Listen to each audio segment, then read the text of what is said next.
Good morning and welcome to Art and Culture Monday. It's such a beautiful, beautiful song right there, and we are advocating for peace, of course, during this elections period. We are happy. I hope that you are happy. We've played a couple of patriotic songs right there. I feel like a Kenyan. You know, these things that bring us together, these things that state loudly that we are Kenyan. That's all it's feeling right here, and that is a vibe that we want to keep. So welcome to KUTV Kenya. The show is Art and Culture Monday, and of course you are with me, Karen Blessing. We are here this morning to make sure that your week has started in style. How was your weekend, by the way? I hope that it was great. I hope that your week has started on a high, and if it hasn't, we are here to make sure that that has happened. We cannot leave that to chance. We are here to make sure that your week has started on a high note. So we start kama kawaida. Of course, today is the 8th of August. The year is 2022. I hope that you are doing great. The much-awaited elections day is tomorrow. So we are actually just a couple of few hours. We are few hours away from the actual election day, and I hope that you're ready. I hope that we are prepared. We're going to have a long conversation about that in just a bit, but that is it. This also means that this is the 32nd Monday of the year 2022, which means that we have exactly 20 more Mondays to go, and we will be in the year 2023.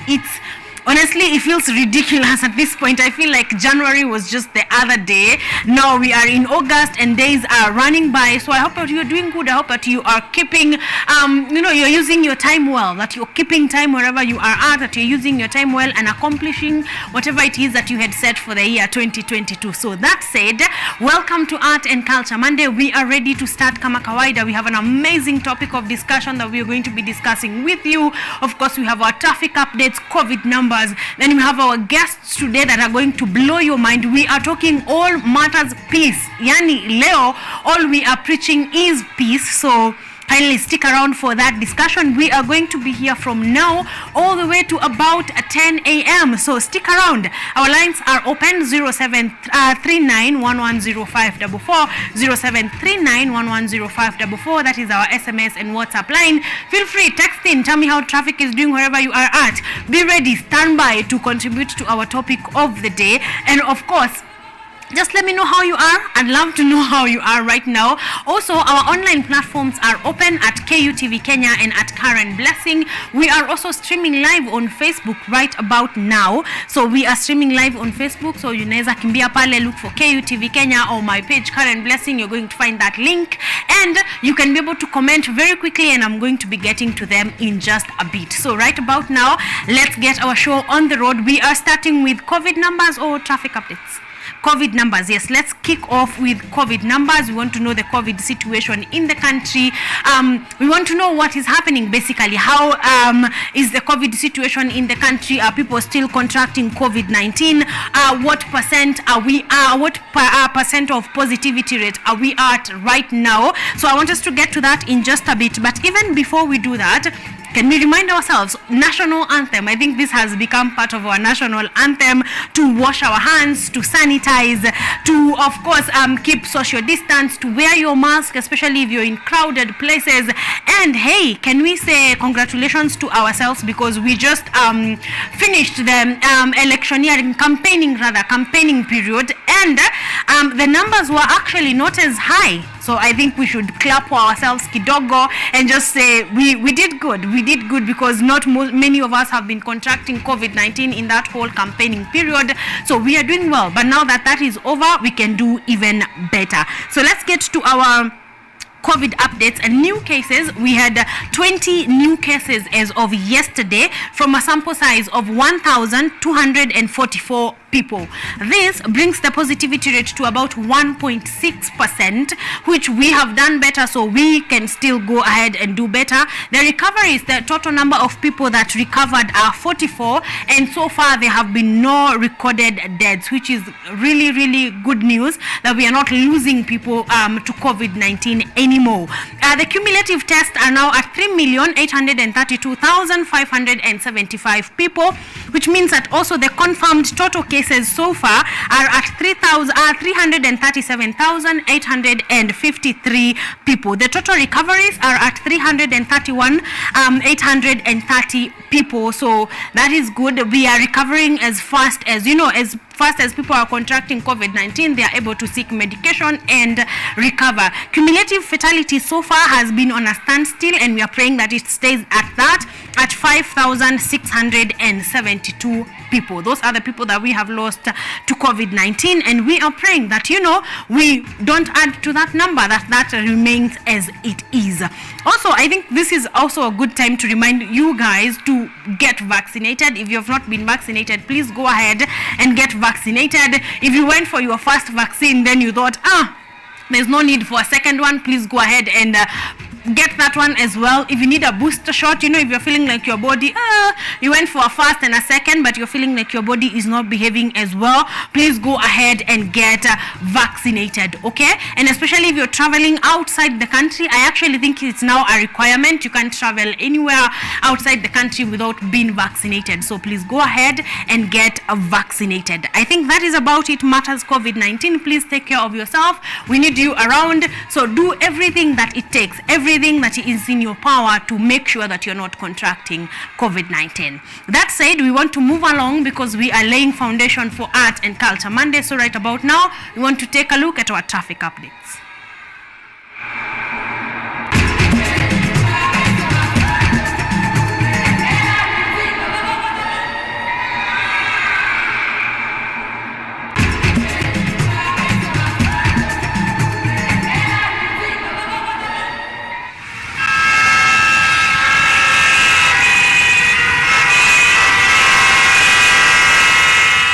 Welcome back. We want to take a look at what is happening on our roads this morning. Remember, a lot of people are traveling to where they are voting from. So that is happening. So there's a lot of movement in and out of the city, of course. So that is part of the reason why we want to take a look at the traffic updates. Thika Road, of course, this is courtesy of my 3 route on Twitter, but feel free to also text in, tell me how traffic is doing on your side. Thika Road leo ni kama expressway, hakuna magari. I told you, a lot of people have traveled up country or where they are voting from over the weekend and even this morning. So actually there is no traffic. Thika Road is clean this morning. Someone else is saying users of Namanga Road from Isinya side towards Kitengela, you are waking up to some strange line on the highway that might easily mislead night drivers. So please take care of yourself. Take care if you're driving along Namanga Road. Please be careful. Check the lines very carefully before you drive into the wrong side of the road. Someone else hii masaa Thika Road wanga clean jua zembe hawajamka. I highly doubt that is what is happening, but yeah, Thika Road this morning seems to be pretty clear. So if you're using it, you're going to be getting to town in just a bit. Someone else is saying Eastern Bypass this morning we are also moving smoothly. Thank you to the dueling that is happening. So yeah, Eastern Bypass traffic has greatly reduced on that road. So that is also some good news. Someone else is saying, how is Nakuru Highway? Let's get, how is Nakuru Highway? If you're using Nakuru Highway this morning, kindly let us know how that is doing. Someone else is saying, Mombasa Road, kama kawaida, bumper to bumper, but we are moving, thank God. Yeah, so if you're using Mombasa Road, not as clear, but also it's moving this morning, so you may not be taking very long. I think that is about it on my side.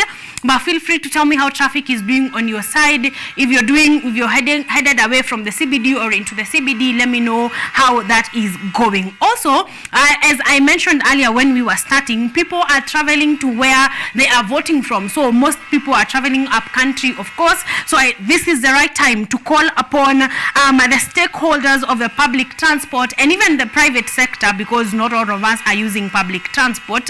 Please be careful. One, drive carefully. Take care of your passengers. We do not want to start hearing stories from right here on our media houses that we are losing lives of people who are going to exercise their democratic rights. You know, that does not seem like a goal that we are headed towards. So please, all stakeholders in the industry, in the public industry, private sector, please take care of yourself as you're driving. Drive carefully, drive slowly. Of course, how can you take care of yourself? By one, of course, not driving drunk. We agreed on that. Not driving unroadworthy vehicles, not overspeeding. Remember, you headed, that 1 hour is much more precious. That 1 more hour that you're going to take is too small in comparison to your life.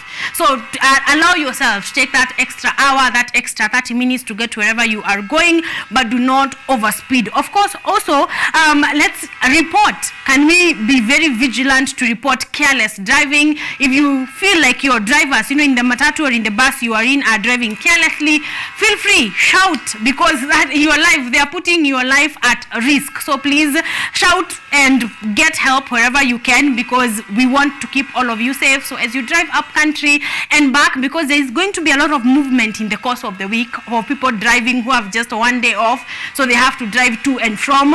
Please take care of yourself, and of course, journey mercies to all of you as you head to exercise your democratic right. I think that is about it on our traffic updates. Feel free to keep me updated. But up next, we are getting to our news updates.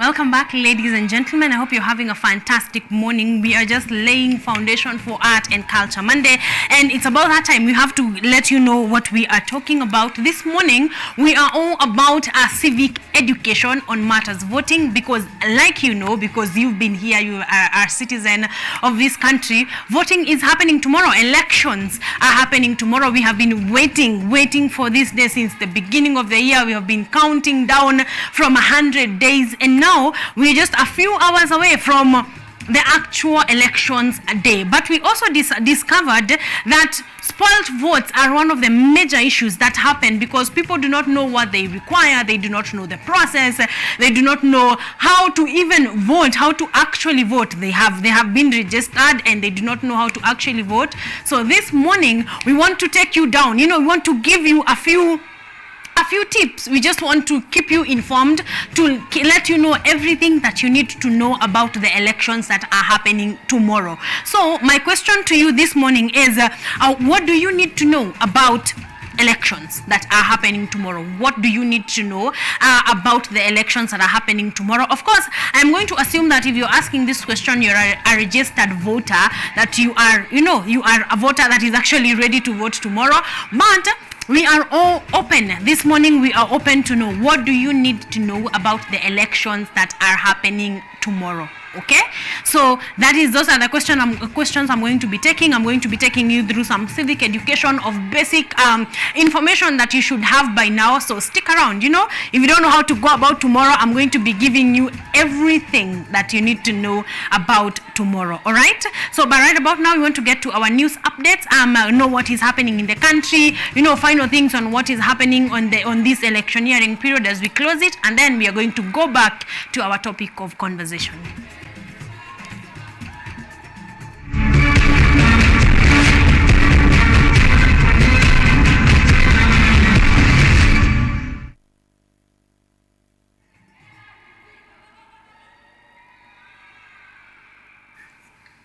Thank you for joining us. You're, of course, watching KUTV Kenya. The show is Art and Culture Monday, and you're with me, Karen Blessing. We want to take a look at our news updates to know what is happening in the country. And to start us off, President Uhuru Kenyatta has appointed a number of persons to several state boards as his tenure in office comes to an end. This includes, among others, the Kenya National Public Health Institute, the State Corporations Advisory Committee, the Ethics and Anti-Corruption Commission, EACC, and the Kenya Forestry Research Institute. Through a Gazette notice published on the August 5th, the President said, in exercise of the powers conferred by the Article 252 of the Constitution, as read of Section 10 of the Ethics and Anti-Corruption Commission Act of 2011, of course, President Uhuru Kenyatta and Commander-in-Chief of the Kenya Defence Forces appointed Cecilia Mbinya Mutuku, Dr. John Ogalo to be members of the Ethics and Anti-Corruption for a period of 6 years.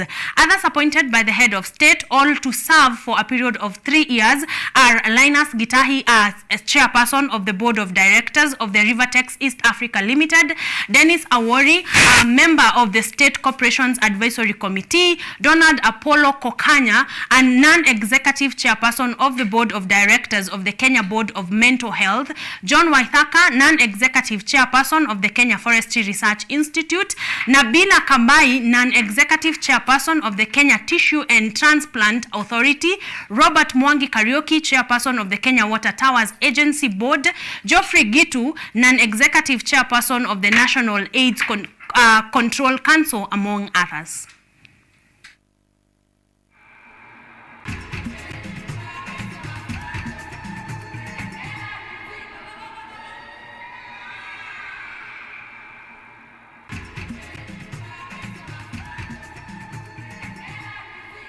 Well, of course, congratulations to all those have been appointed. We look forward to working with you, or to you working for citizens of Kenya. Congratulations to all of you. Moving on, after hosting their final campaign rally at Kasarani Stadium yesterday, the Azimio la Umoja Brigade yesterday attended a pre-election prayer ceremony at the KICC, where various leaders led the nation in prayer ahead of Tuesday's general election. Raila has urged Kenyans not to be consumed by tribalism and emphasized on the importance of maintaining peace, especially during this campaign period. Take a look.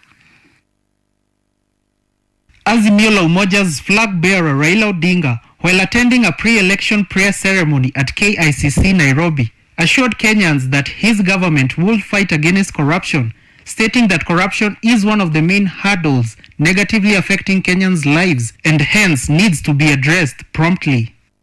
Raila went on to plead with Kenyans to maintain peace during this electioneering period, while also emphasizing on the importance of fighting tribalism, stating that tribalism has been responsible for many deaths in the country.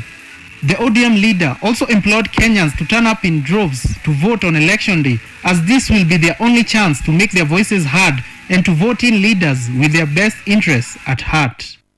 Raila was accompanied by his running mate Martha Karua and other Azimio la Umoja leaders, among them Kalonzo Musyoka, Sabina Chege, Edwin Sifuna, Peter Kenneth, Francis Otoli, and others, all whom were also present at the coalition's final campaign rally held yesterday at Kasarani grounds.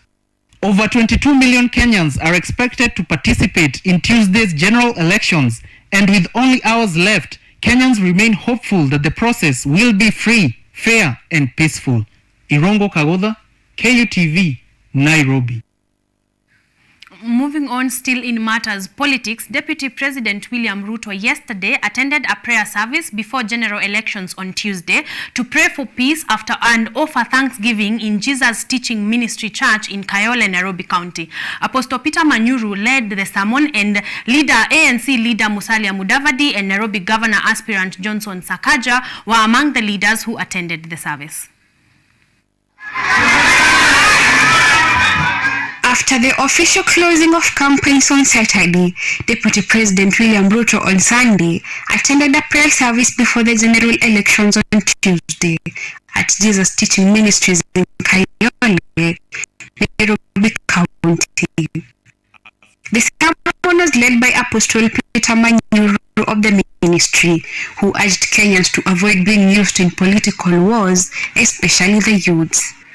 While offering thanksgiving, the UDA leader William Ruto insisted more on peacekeeping during and after the elections. He also added that his economic recovery system of bottom-up is a connection between good leadership and the word of God. Each Kenyan, wherever you are, whatever you do, be a peacemaker. It is the qualification to become a son and a daughter of God.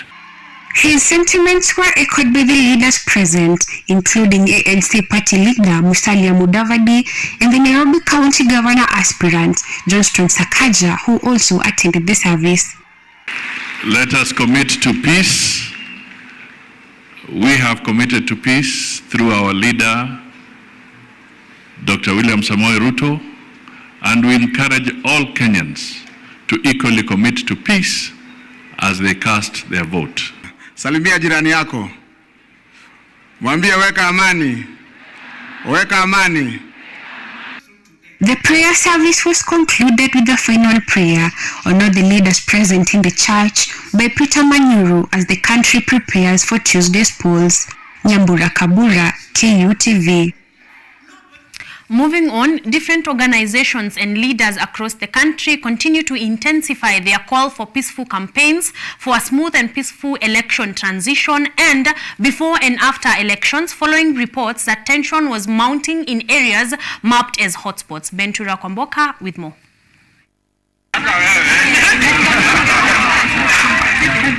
Calls for peace continue to pour in across the country, with various leaders and communities holding peace meetings and talks in churches and barazas with one message, that is peaceful elections before, during and after elections. On the same breath, communities living in Kericho County have come together to declare peace during this period. Led by Dr. Omondi Ogada, the president of like-minded international community, have jointly agreed that there will not be a volatility in the cosmopolitan county. Met the Kericho people, the diaspora and the locals who have been here. We have come to a common agreement that we will avoid the kind of volatility that was there in the other election, and that we are all yearning for peace, and we are going to live peacefully. We are going to vote, and when we vote, we are going to go home, and we will embrace the winner. We are not going to contest violently whoever the winner is going to be. At the same time, the Program for Christian-Muslim Relations in Africa has continued to mobilize initiatives in Nairobi to sensitize communities, especially in informal settlements, on the need to coexist harmoniously before, during and after elections. We have been running a China Money campaign to promote peaceful elections, and our focus has been those communities that have been affected by electoral violence over the past few elections, and this community are full of youth who usually are used as perpetrators. The country continues to champion for peace in an effort to avoid at all cost a recurrence of 2007 election violence as the home stretch of the 2022 general elections nears. Bentura Komboka, KUTV. Moving on, Cabinet Secretary for Education Professor George Magoha toured Kiambu County for the inspection of competence-based curriculum preparedness and commissioning of the Phase 2 classrooms at Murera Secondary School in Juja and Juja Farm Secondary School. Magoha said that the Central and Nyanza regions are doing well in the implementation on the CBC.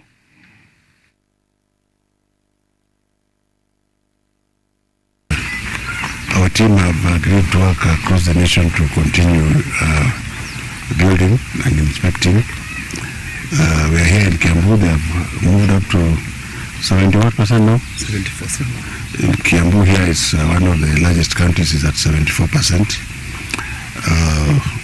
Nyeri has gone up to 95%. Basically the central region is at over 85%. The other region that is doing extremely well is the Nyanza region, which is over 80%. The global average is now about 65%. We are hoping that by the grace of God, if we continue this tempo, I think in about a week we should be about winding up.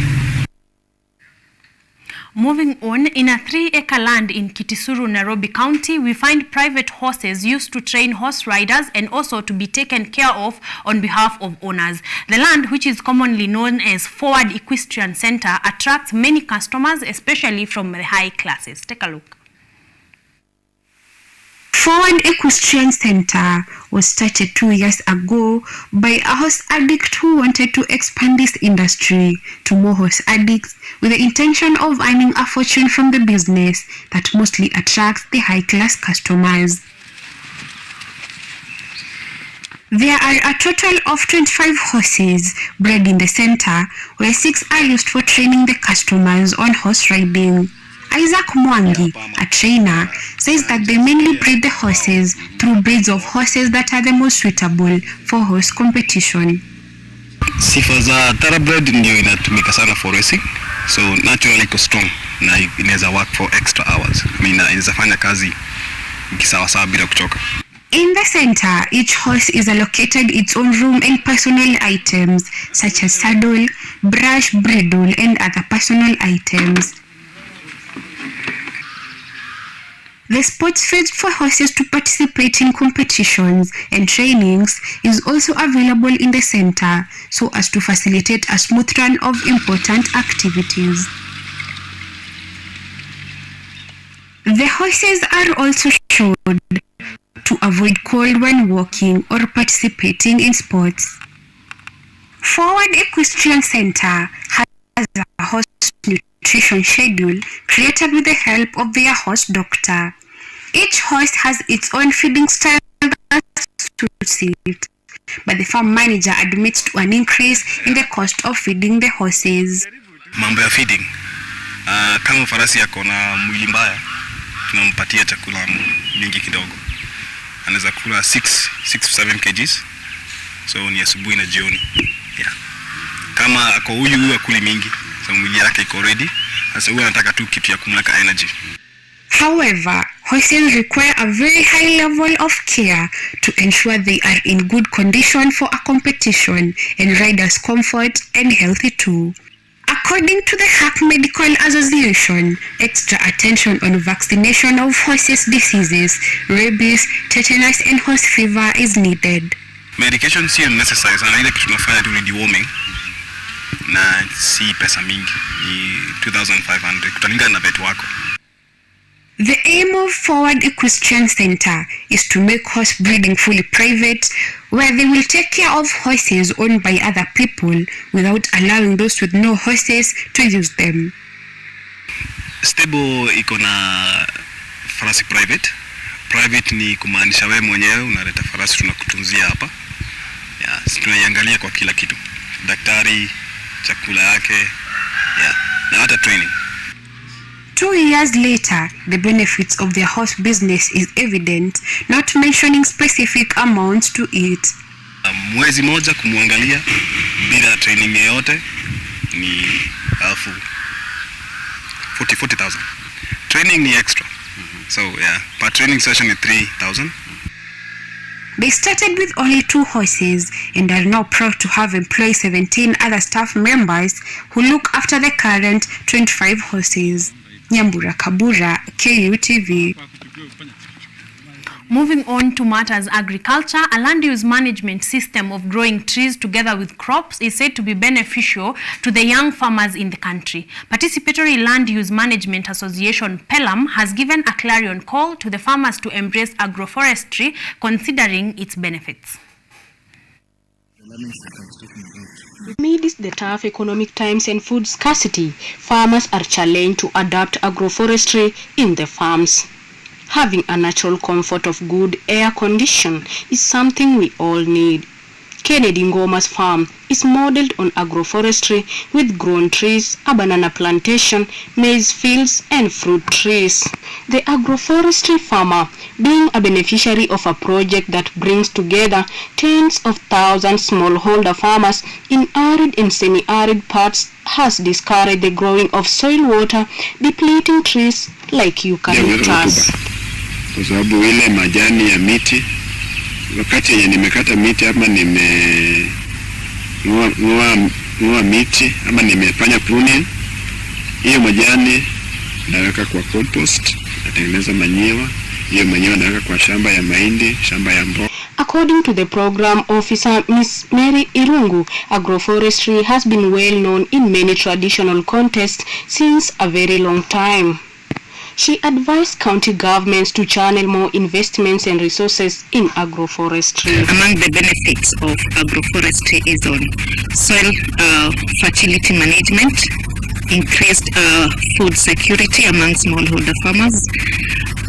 Agroforestry is also a source of timber, a source of fuel in terms of wood fuel for smallholder farmers. A 67-year-old farmer, Florence Okumu, recounted on how she has benefited from the farming system and continues to train other farmers on integrated farming in the program fronted by Pelham Kenya and via agroforestry. Ambia wamama wengine mahali popote waliko waamue wajiunge na shirika hata kama yetu kwetu hapa karibuni, waingie na tufanye pamoja. Watapata masomo na tena watapata miti ya kupanda. Hawatakuwa na shida ya hali ya hewa kwa sababu hapo zamani sisi. Agroforestry could be the game changer in the agricultural sector. The farmers are urged to grow trees that naturally captures carbon dioxide in the atmosphere, reducing pressure on natural forests by providing a stable source of local wood that generates long-term income. Imaset Stacy for KUTV. Moving on to other matters, the Kenya team failed to finish at the 4x100 meter relay finals in the ongoing Commonwealth Games held in Birmingham, United Kingdom. One of the Kenyan athletes dropped at the baton while running to the sensational athlete Ferdinand Omanyala. This has led to an automatic disqualification. The England team won the race, clocking at 38 minutes and 35 seconds.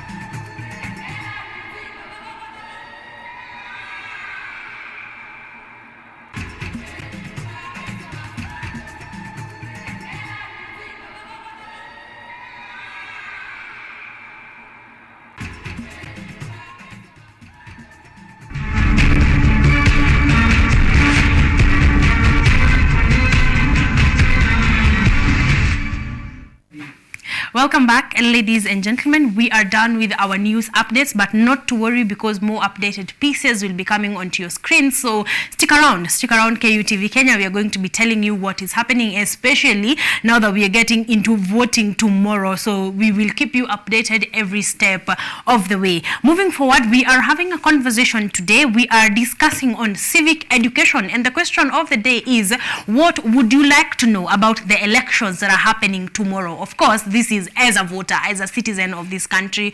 What would you like to know about the verification, the qualification, the process of voting? Anything that you may basically want to know about elections, we are going to be bringing it to you in the next hour, because we are at 58 minutes past 7 a.m., meaning we are just 2 minutes away from the end of our first hour, but we are going to be keeping you updated on that. So ask away, ask anything you may want to know about the elections that will be taking place tomorrow, the process, the verification, anything you may want to know. We are going to be answering those questions in just a bit.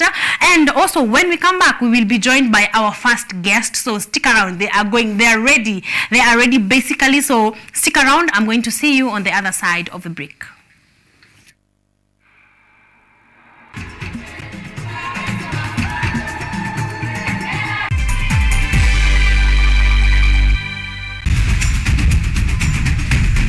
Bila shaka, mbiu ya mgambo ikilia, kuna jambo. Na sasa, katika KUTV Rise Today, makala ya TBT. Tunaongeza kuni, tunawasha moto. Tunaingia barabarani kuangalia hali ilivyo. Takwimu za corona na kupa habari zinazojiri na zinazokuhusu, na kujuza na kukumbusha yaliyotendeka siku kama hii ndani ya historia. Kisha na kuletea wageni na wataalam, tudadavui, tufahamu na tuchukue nafasi yetu kama vijana katika uongozi, uchumi na masuala ya kisiasa nchini. Na joto likizidi, tunaingia uwanjani, tunachambua spoti ya Kenya.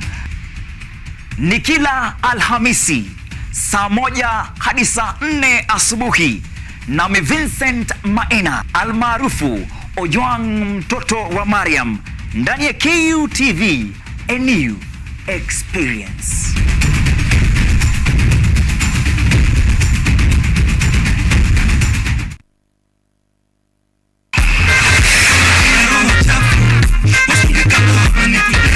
What's up, people? How are you doing? My name is Katali Kenya, and I will be bringing you the full party entertainment show in the 254.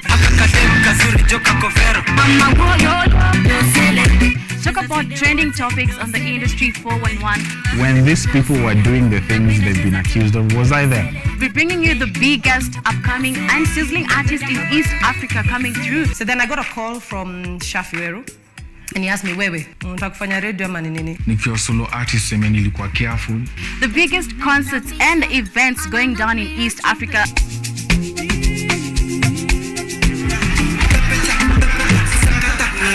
As well as articulating youth issues that matter. There's a lot of stress and strain that is associated with early parenthood. This is the full packed entertainment show that you cannot afford to miss every Monday from 8 p.m. This is The Scrunch Show, and see you there.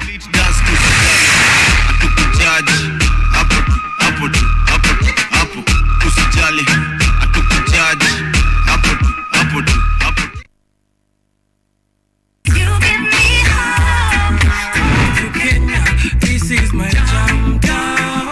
I said, man, I will never give up. Now, I can make it from the way. Show me something. Everybody wanna feel like me. You're just like a river. Real thing, if I never mama, I wouldn't believe it.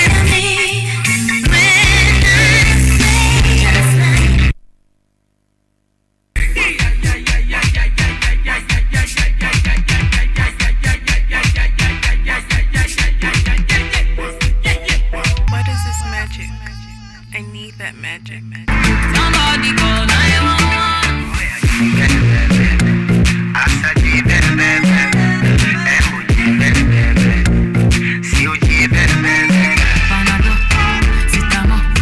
Anything for your girl, give me more.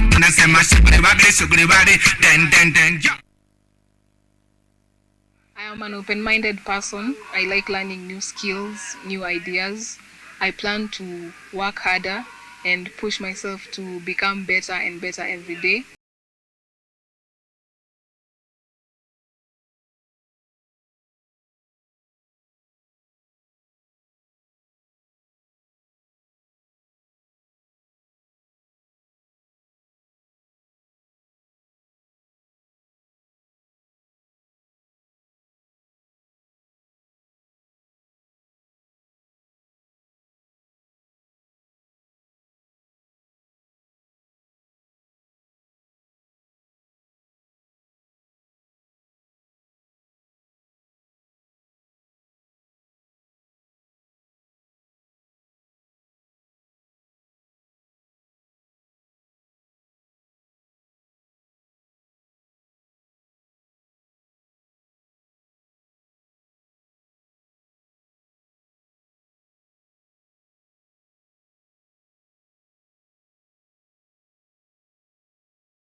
Gai hey gai da ya gai dai to era buru yu ito Kenya to ya ga to ro le te ki ya ga si to nda mo dai When do we talk about peace? When do we talk about something in it to unite? I'm going to mingle now Kikuyu, I'm going to mingle now Wakale, I'm going to mingle now Kisii, I'm going to mingle now Waluhya, basically intermingle na kila mtu. And that is what I would want us to display than any other thing yenye mwanasiasa anatudanganya nayo hapo. The only way tutaonesha mwanasiasa kwamba pia sisi tuko na voice is if we try and we start doing such things.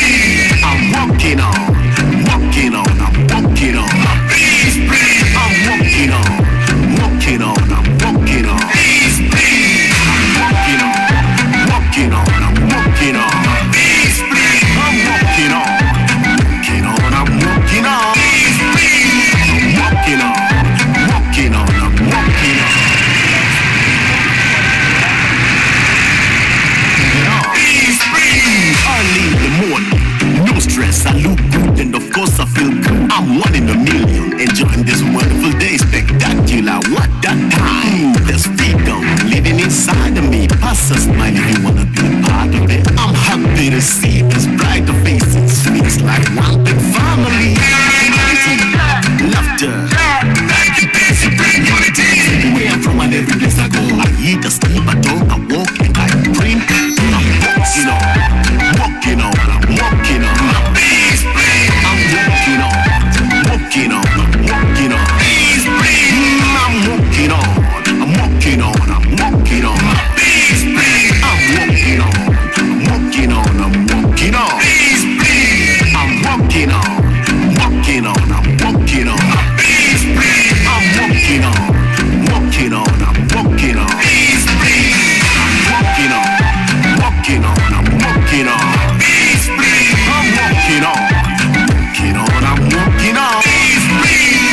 Walking on, walking on, I'm walking on. I'm walking on, walking on, I'm walking on. Siane chichi bere ito makiumagara okoro ebere yao magithi kuhujia thayo itho akiogo na githuru monekane meke maundu meru roro ni ruo rucio ruto itho akiogo na githuru na gweke kogo awa no turi kure ni thengio reke bururi witu okoro ukiura mbura ya thayo handu hothe haruma reke ciana nginya ciana cicukuru ikorwo ikiina ona mundu akireirio arainoro thayo. I'm a man of peace, I don't mean no violence, I know the pain, the hate, the fear, the greed, the shame it brings to my society, no room for that. I love to see my people working in harmony. I'm happy because you understand and you're asking me. I'm depending on you, you can depend on me. Somebody's a father like your father too. You know he's a brother like your brother too.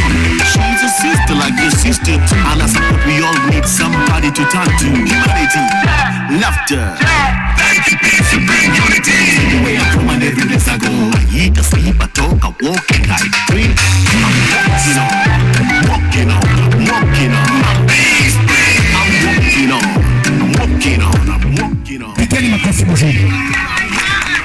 Ukiona wasanii wanaheshimu Mungu, sio kibinafsi. I'm walking on, I'm walking on, I'm walking on. Peace, I'm walking on, walking on, I'm walking on. Peace, I'm walking on, walking on, I'm walking on. Peace, I'm walking on, walking on, I'm walking on. Peace,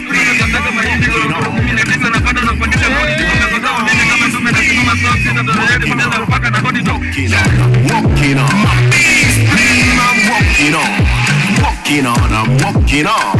Kabla upaze sauti we nakwambia, kabla unichoche nakwambia, kabla uchapishe habari nakwambia, kabla ya kuuza sera na ukabila nakwambia. peace. Wakenya, print peace. Print peace. Print peace. Peace, please. Peace. Print peace. Wakenya wote to print peace. Mwikala nayo. Mwikala kati ya mahiga.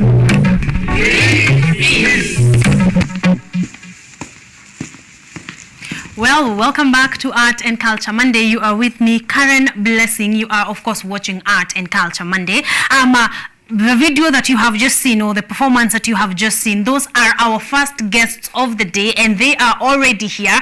They are hot and ready to preach some peace. Of course, we'll get to know them, get to know why they are doing what they are doing, and I know by the end of this, you're going to want to join their campaign, because we are really, all of us are here advocating for peace. So stick around. They're going to be here in less than 5. Okay, so just stick around. They're going to be right here with you. We are discussing everything that you need to know about tomorrow, everything that you need to know about elections, as a participator, of course, as a voter, everything that you need to know. So today we are all matters civic education. So I think in the month of May and June, we had voter registration, people moved polling stations. We had a lot of organizations of the voters that are going to be voting tomorrow. And right about now, we want to start with number 1. How do you know you are verified, or how do you check your verification as a voter? Right now, if you registered, you're ready, you have your voter's card, you are ready to vote, but you do not know for sure that you have been verified as a voter, we want to start with that. So number 1, you can text your ID number and year of birth to 70000. Okay, just that 70000. You can text your ID number and year of birth, or passport and year of birth, to 70000. So go ahead and do that, and you will receive a text. It's very easy and very compact. You see where you are voting from, that you have been verified. This is your voter's ID card number, and you're ready. Or rather than that, you can go to verify.iebc or .ke, verify.iebc.or.ke. Okay, so you can go there and check and just verify that you have been registered as a voter. You are ready to vote tomorrow, confirming your registration details. Okay, so you can do that. You can send your ID number and year of birth, or passport number and year of birth, to 70000. Do just that, or go to verify.iebc.or.ke, and you can be able to confirm your registration details. I think that is something that you ought to do today. So because tomorrow morning is going to be, way too late, you can still do so, but if you can do it today, you will have confirmed, you will sleep in peace today, knowing that tomorrow you have confirmed your registration details and you are ready to go and vote. All right, so you can do just that. That is matters verification. It's very easy, it's very straightforward. So go ahead and confirm your registration details so that you are ready to go and vote tomorrow. I think that is it, matters voter verification or registration verification. Go ahead and do that. Now we want to jump right into our first launch of the day, because I told you my guests are already here. So we are getting right to the bumper, then we jump right in and preach some peace.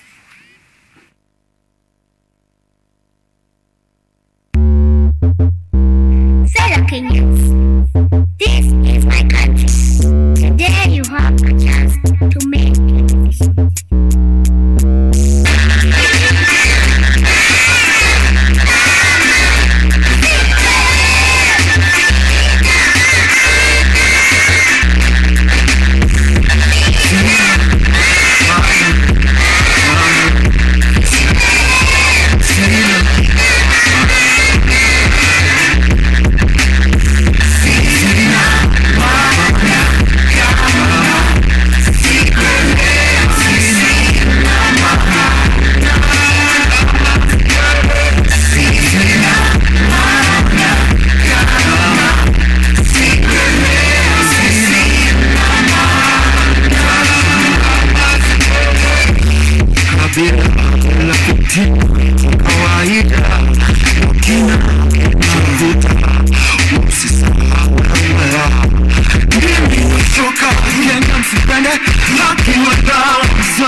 togetherness, avoid the mess arising from the political climate stress and less address the negativity inside the dress. I'm impressed for more than what they sold us in their past address. You know they'll leave us less after they vote you down. While you're spreading hate on their neighbors, will probably help your son. The days are down when they could divide us based on our tribal lines. Let's read the signs from all of our past mistakes and show we learn.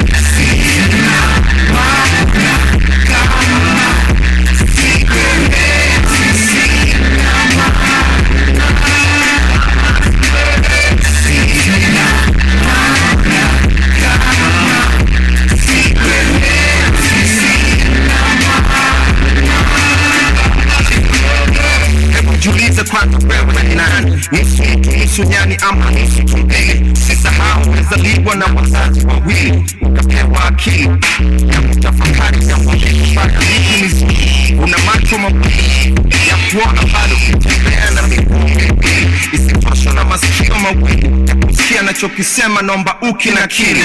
Angalau na mikono miwili ya kufanya kazi, sio kupigana na wengine. Please kuwa makini, yo makini makini, mana slogan yetu mtaani ni vidole viwili.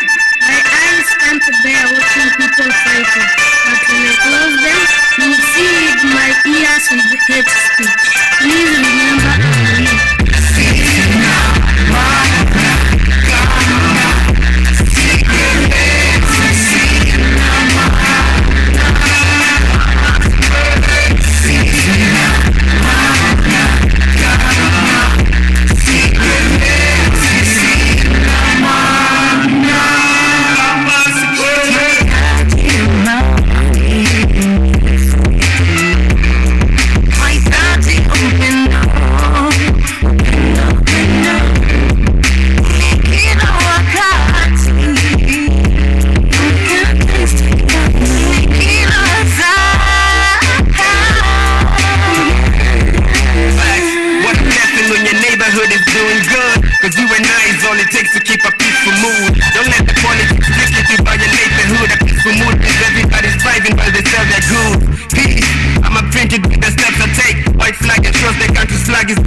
kukwaruzana na sote majirani.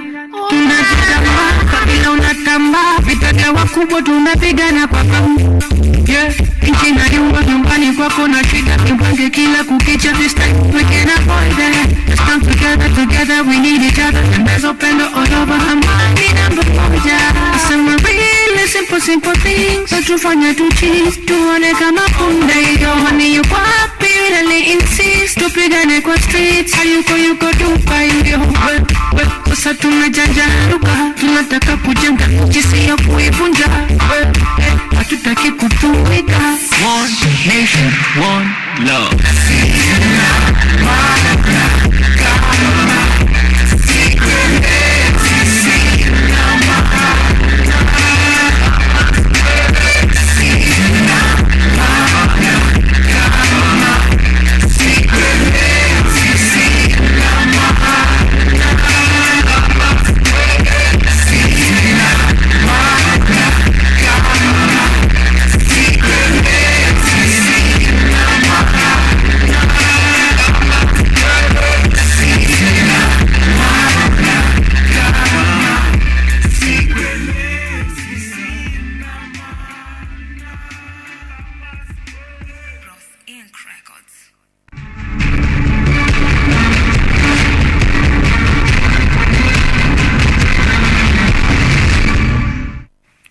Welcome back, ladies and gentlemen. You are watching Art and Culture Monday. You are with me, Karen Blessing. And at 19 minutes past 8 a.m., our first set of guests are already here. So we want to jump right in, get to know them, get to know what they do, what it is that they're doing, and what brought them here this morning. So I want us to jump right in and just say hello. Good morning, gentlemen.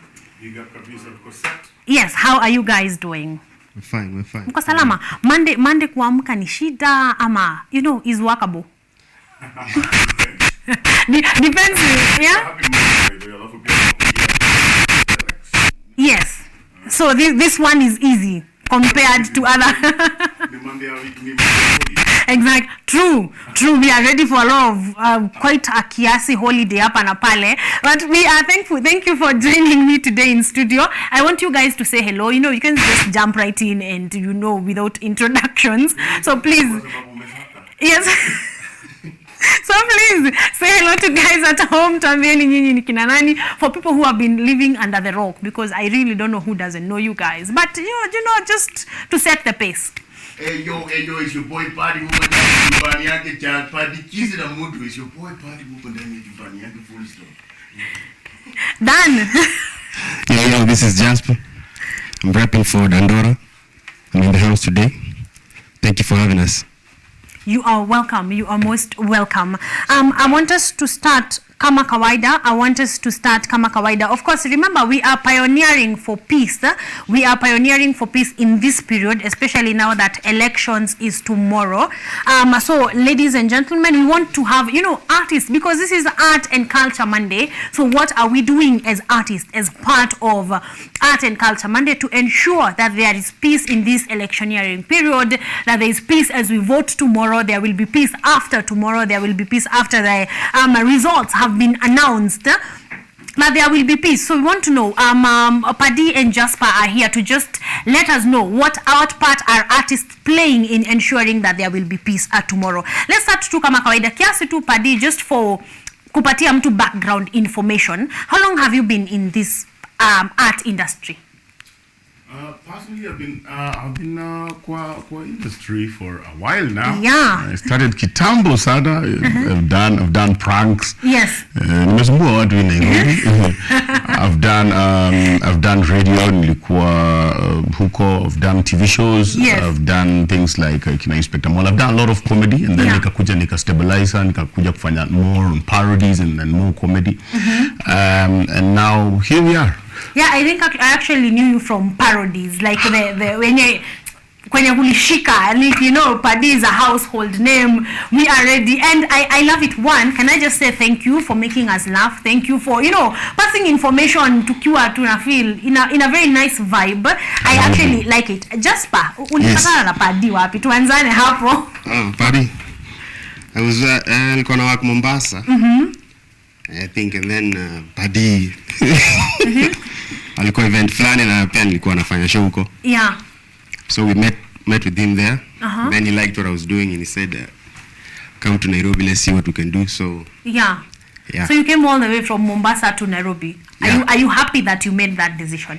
I'm actually from Nairobi. I was just working there. Yes, that you moved, that movement. Okay, no, you stopped working in Mombasa and came back to Nairobi. Are you happy about the decision that you made? Yes. No regrets, man. You live with the choices you make. Exactly. So you feel like this one was the right one? Yes. Okay, sawa. Let's move on from there, because tukianza kuongelelea Paddy and what he does and where he has been, we will take forever. We want to talk about artists and maintaining peace or being pioneers of peace. Let's start on the bad side. Paddy, do you think that artists are doing the best they can to make sure peace has been maintained in the country during this period? At least I'm seeing some artists wanaanza kutokezea, but I don't know why wanatokezea saizi. I don't know why, but I don't think kuna a lot of impact, because it's not just about us performing and singing about peace. It's not about that.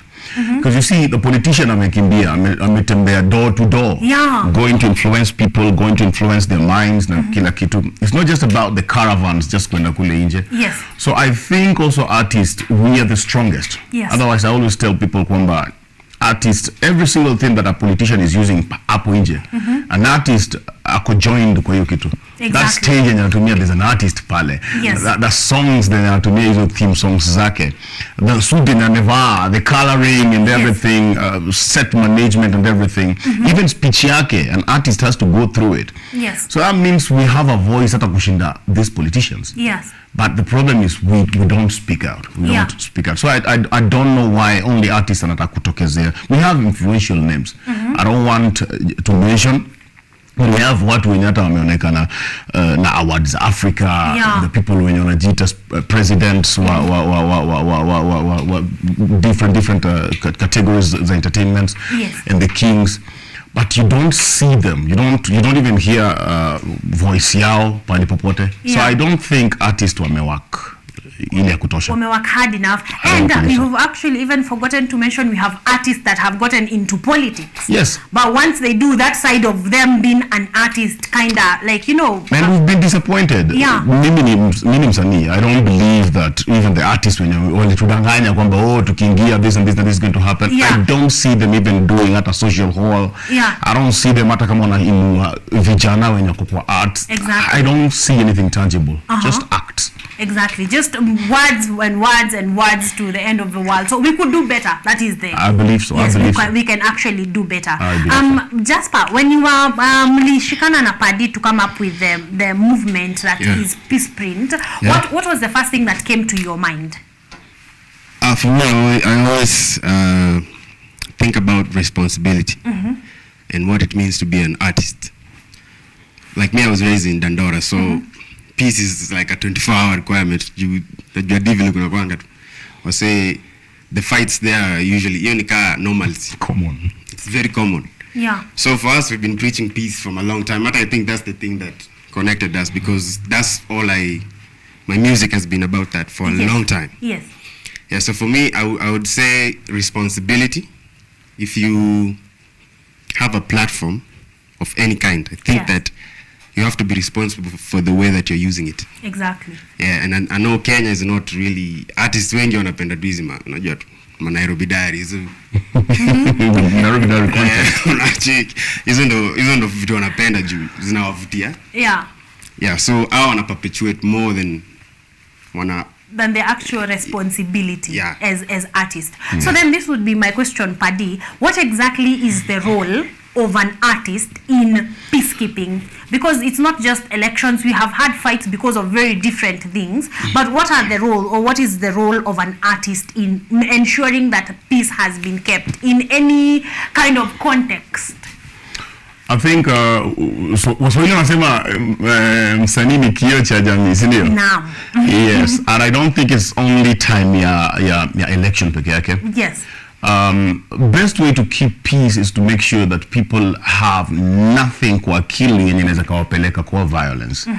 And through busy comedy tunafanya the entertainment fully, whether ni aina yote ya art. Yes. At least we always say an idle mind is the devil's workshop. Yes, we factory devil and anything, and sometimes we have politicians when they come from that side, the devil, and we know 90% of the people when you capture are the people when they are just idle. What you wanna shughuli ya kufanya. So sometimes I believe that an artist is supposed to be there. To occupy that space. Yeah. Dormant space, that vacuum kenye kwa akili ya mtu. So it's upon us to shout. It's our role kuongea, to feed. If it's all about peace, ni tunataka watu wakuwe nayo. Ni sisi tunastahili kuwa tunapioneer kabisa. Because mwanasiasa atasema tunataka amani, but nobody will believe in that. Exactly. If not a few. Kwao tushaona kwamba hizo ni words. But msanii tukishikana, like just 20 people. That's the reason why you see we are insisting on kushikana forces ya watu kama 10. Tutoe tu just ngoma moja to echo that. Yeah.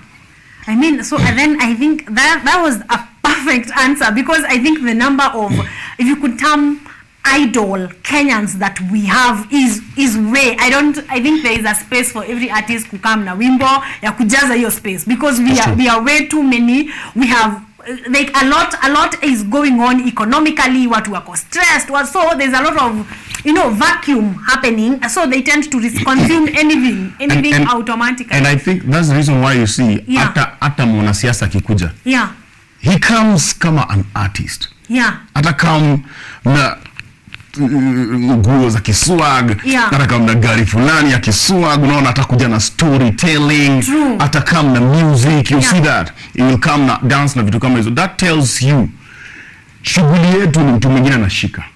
We can be hard to watu wanataka kutusikiza vizuri kushinda hata mwanasiasa. So it means we are not really occupying our space.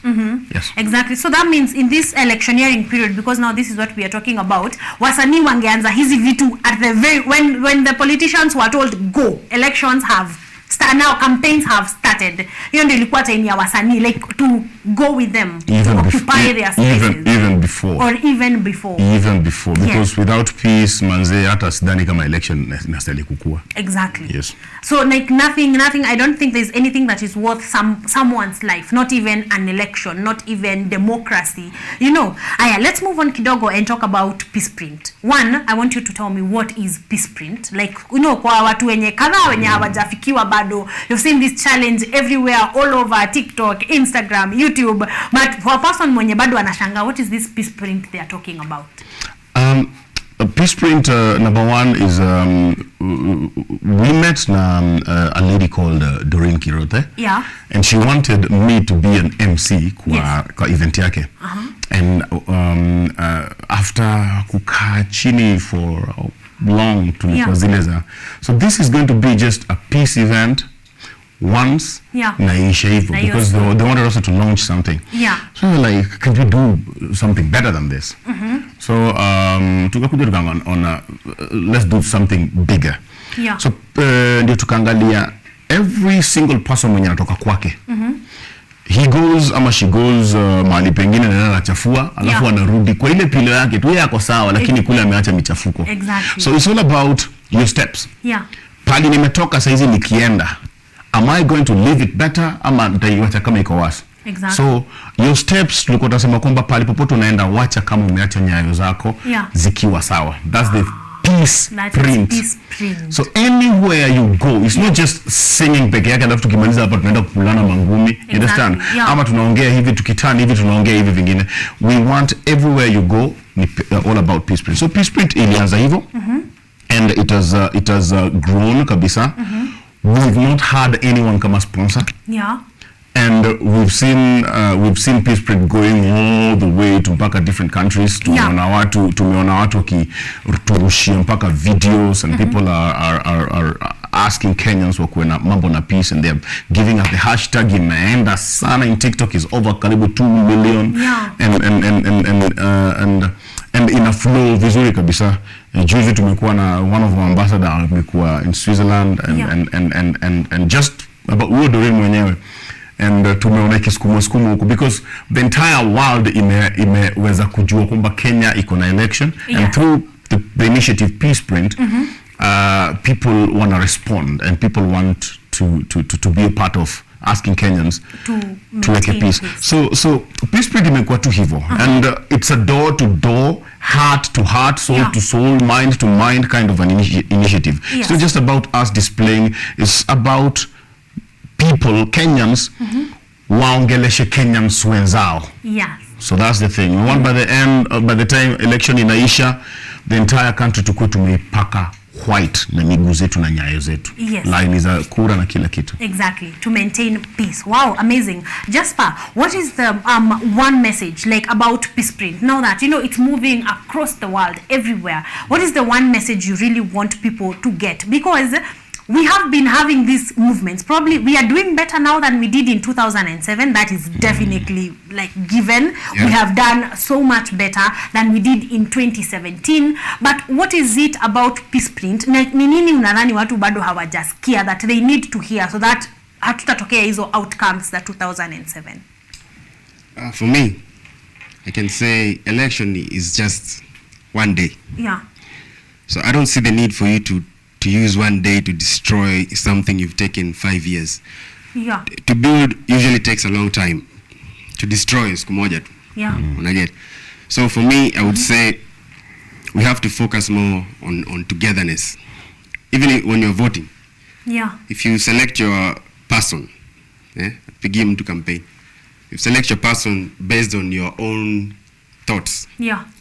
When vile umsa atasaidia mtoi wako uko mbele juu au vote, you're not voting for yourself usually, you're voting for your children, for generations to come. Juu uja manaingia hapo saa hii akiingia haribu haitaharibika zaidi, itaharibika tu hapo baadaye huko after. So the one thing I would like to say is just focus on togetherness. Who is bringing us together for the common good. Exactly. So wengine piga mdomo manze. Yeah. Now. Exactly. I really hope that Kenyans out there and everyone that is watching is listening to this keenly, like you have been told. The damage may not be seen today, but to 10, 20, 15 years, I mean, we are still hustling with things that were done in the 80s. So you can imagine whatever will be done now will impact a whole generation to come. So I hope that we guys are listening. Paddy, how can Wasani join this peace print challenge or campaign? Are you open, like mko ready ku nini ngoma zingine, or exactly how can they participate in becoming part of Peace Print? Peace is part of life. Peace is a universal thing. It's a universal call, and everyone appreciates it. Yes. Popote penye mekosekana, we all regret pamoja. So it's not just about us peke yake. Yeah. Peace Print, anyone from pali popote uko, kama wewe ni msanii, chukua tu simu, weka tu mbele yako.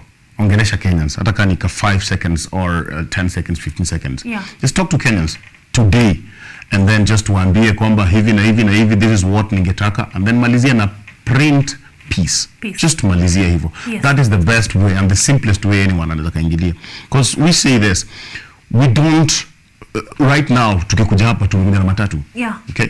Yeah. Kuingia matatu, sijui mwenye ameniendesha ni tribe gani. True. You understand? Yeah. Sijui Donda alikuwa ni tribe gani. You understand? Sijui mwenye ameservice hiyo gari ndio kanileta hapa safely alikuwa tribe gani. I don't know why people think kwamba now kuna tribal games. I don't know. You can't even mention kitu kamoja that you don't. Food yenye nimekula sijui ilipandwa na mtu gani, sijui ilipandwa from area gani. I don't know why people think that now that I'm a jango now. All the jangos watanisaidia kwa maisha yangu. Yet my history iko twined na all these tribes, all these places na vitu kama hizo. So it's a call yenye tunataka tu kila mtu, everybody, mother tongue ama Kiswahili ama English yoyote, just take your phone, ongea, talk to the Kenyans na malizia print peace. The hashtag is peace print or my peace print. Let's all just have that today. Exactly. Can we do that? You know, can we go to we are very vibrant on TikTok. Can we go there? Can we add to those views? Can we make them, you know, there are 2 million. Can we make them 4 million? Yes. Can we, because if everyone is talking about it, then hakutakuwa na watu wa kupigana. Our minds will be occupied, like Paddy has said. That's what we are trying to do, to get our minds occupied with other things. And honest to what you have said, our lives are really so intertwined. I don't know why we try to cut it off when it comes to politics. They are really, really so you just think about one day jana and how many tribes were involved in wewe kutoka kwako kwenda job, kurudi, kuinteract na clients. We weren't really asking someone what is your second name, by the way, before I buy this shoe from you, where are you from? You know, so let's maintain peace and keep it at that. So hashtag peace print. Just go ahead and do exactly that. Paddy, you spoke about something that I thought we should speak about, that you guys don't have sponsors. What do you think is happening, and why aren't sponsors, you know, coming out to sponsor such important, like, if anything, like right now, peace is the most important thing in this country in general. But mbona ma sponsors hatuwapati, hawajitolei, ama what exactly is up? What nataka sema, we've had well wishers. Yes. Well wishers wenye unaambia mtu niaje, we need to go toka, like a month ago, we walked from Kibera to Nakuru. Yeah. And we were 6 people for 4 days. Let me tell you, I was seriously amused na Kenyan. Yeah. Tulikuwa tunaenda live on TikTok. Yeah. And palipopote tulikuwa tunaenda ulikuwa unapasikia watu wanasema, manze ukifika kwa hii flyover manze piga hii number. Yeah. And people walikuwa wanatumit, we were eating, we were dining na watu. I saw Kikuyus, I saw Kales, I saw Jangos, I saw Kambas kwa barabara na vitu kama hizo. Yes. And the well wishes are there. But the companies, I don't know. I don't know. Yeah. I think also we're living in a country yenye kuna culture ya peace vultures. Yeah.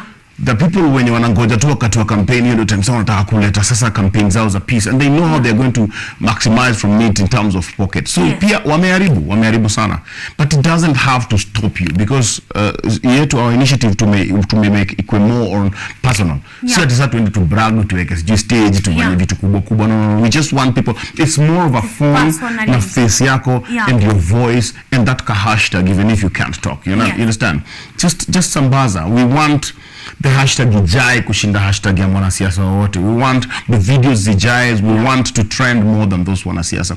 So the companies, I think, is maybe because they are not seeing that direct link. They are not seeing that direct link na hiyo mkate yake. Only that direct link na hiyo mtandao yake. Unaona ama hiyo that drink, unaona. Exactly. So sometimes I pity peace. It's the most important thing, yet we are not giving it kipaumbele. Exactly. We are not giving it enough for it to give, because you have to give to get. We have to give something. I'm sure getting those hashtags, getting those merchandise that you may want, to get the message out there, that's not for free. So if someone could actually get into their pocket and give it to these people, and they'll be able to reach way more people than you may be able to reach as an organization. Let's go to Jasper. How much impact do you think has been done so far by Peace Print? I think it's considerable. I think it's been good. Yesterday event. Yesterday we were in Dandora. Yeah, we were in Dandora.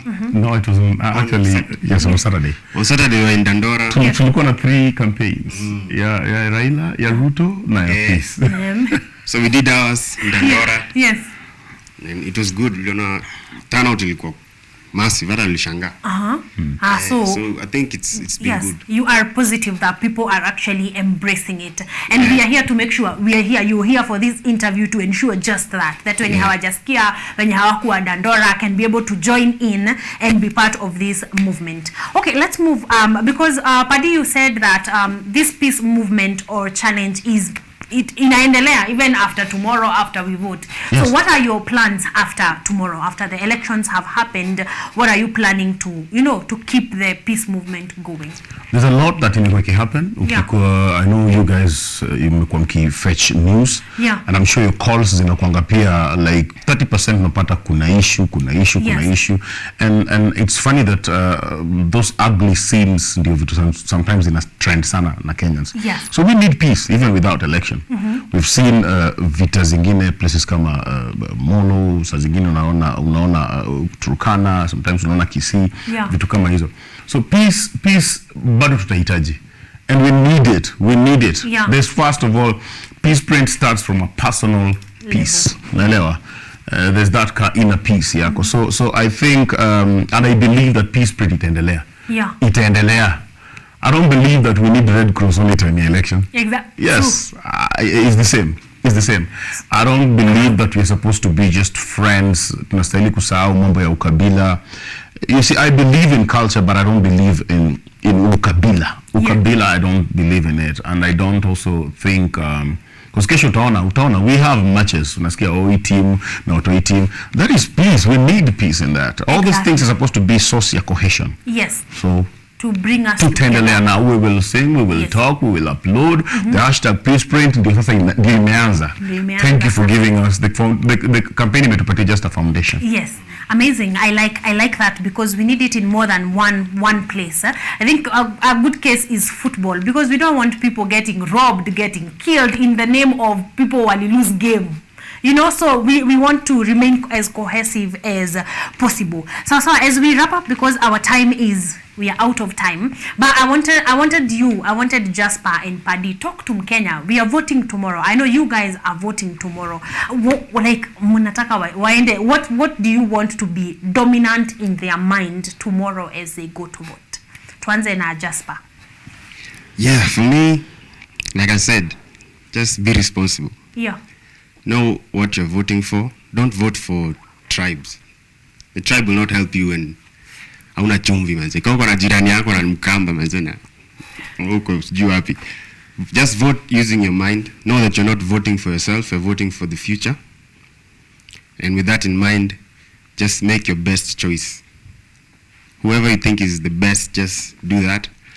And then let's just go and wait for the results. Whoever wins, it doesn't matter who wins. It's still going to be Kenya.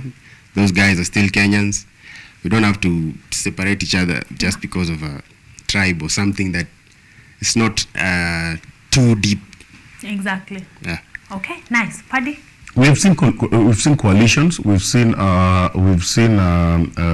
parties and individuals wakishikana. Yeah. And ziko based on history ya vitu zingine zimefanyika.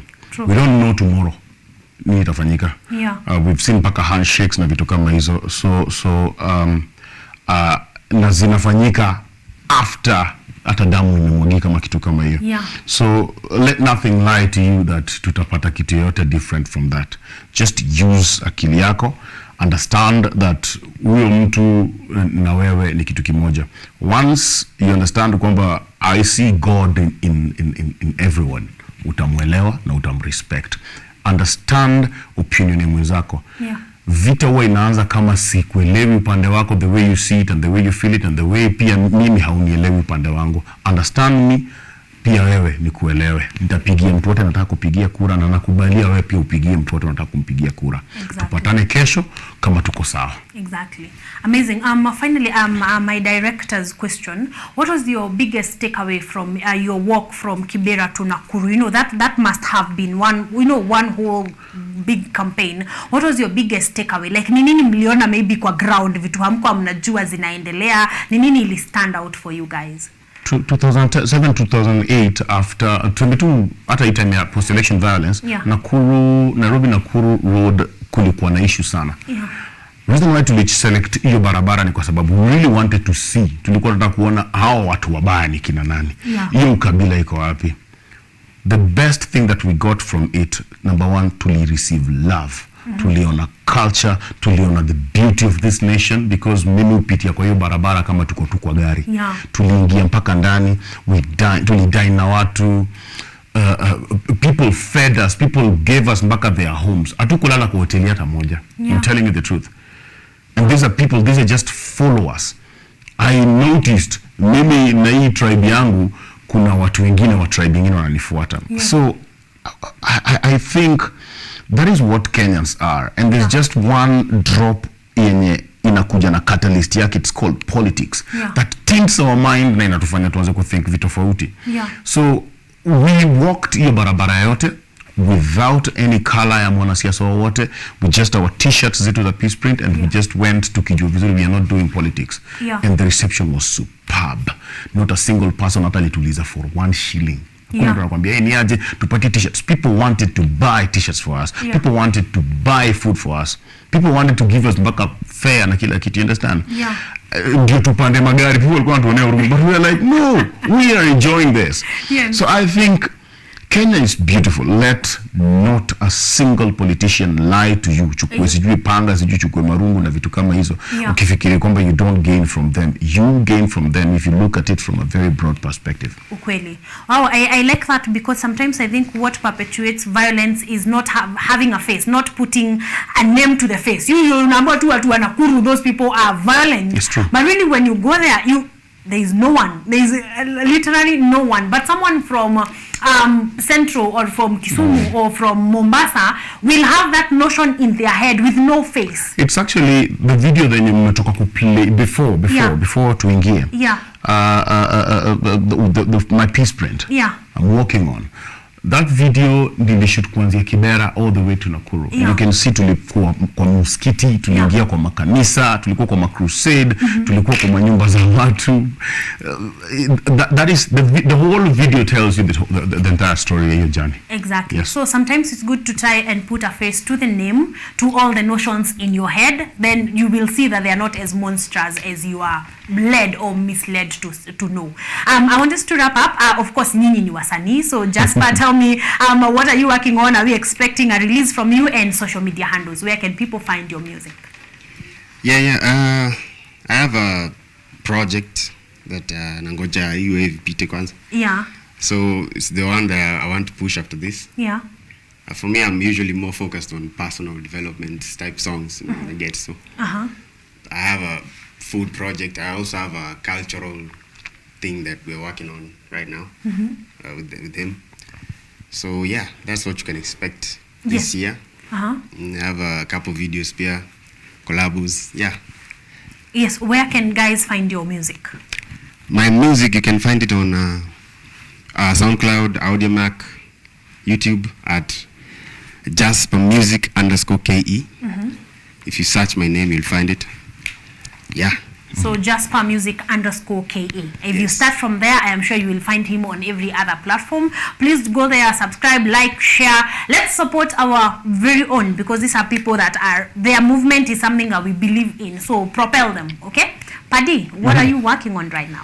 This is a face that watu wengi hawajazoea. Yeah. People really want my face to crumble and some sunburns and all this kind of. Yes. Sasa ilikuwa nimeoga hivi. So I know people have missed the party, the comedy na vitu kama hizo. I've been piling a lot. It's just that nilikuwa nataka sana ku respect this period na kupatia what it deserves more. So there's a lot in store. Paddy, the crazy Paddy. Yes. And I'll be doing more musical. I'll be doing more skits, and takwa also influential kwa other brands. Yes. So there's a lot of Paddy. I think by the end of this year, I think the sweetest person utakuwa may receive will be this face. Exactly. Wow, amazing. Then that leaves us with only one thing. Give us your social media handles so that we know.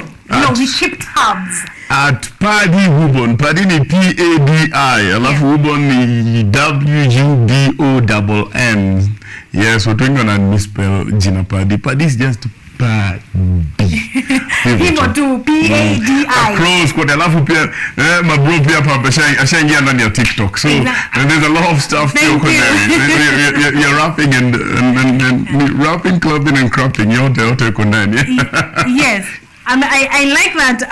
Mtoto wa Mariam pale kwa comment section anauliza na Paddy, hizi t-shirts za Peace Print hazikutufikia mashinani. Are you guys having merchandise for print piece? Yes, ziko. Where can guys? There's a lot. Ukiingia Facebook, to Facebook utapata number and utapata the number contact yenye unapigia watu. Alafu pia kuna the till yenye pia unaweza kulipia hapo. Yes. And then you're good to go. Kuna t-shirts, kuna rubber bands, kuna water bottles, kuna capes. Name it. Okay, so much eco. Okay, just kimbia pale Facebook, look for them. There's a till number right there, a number that you can call and order what you want, and you're going to be getting it, and you're going to be part and parcel of preaching peace. Okay, I want you guys to introduce the song that we are closing with. Niambieni niko na kina nani na nani. I know you're many, like you said. Hizo ni ngoma ka 10 in one song. So you guys are ready for entertainment. So just introduce it, then we get into the performance as we close. It's a beautiful piece. Unlucky we are that wenzetu pia hawajaja kuwa hapa. We have Shazi. She's the only lady mwenye tuko naye hapo, tunamuita last born. We have Latino all the way from Coastal. A very beautiful vibe. We have Jaju and KP. Yes. And also Jasper. Mimi niko hapo, utaona hata sauti yangu ndiye nasikika lakini sionekani sana, so it was not so much about me. I was just behind directing, coming up with the story and a little bit the writings na vitu kama hizo. So the song is Sina Maana, and also tumefanya na very special kids kutoka our juniors. Most of them unaona hata hawako ile sawa, hawako ile stable kabisa.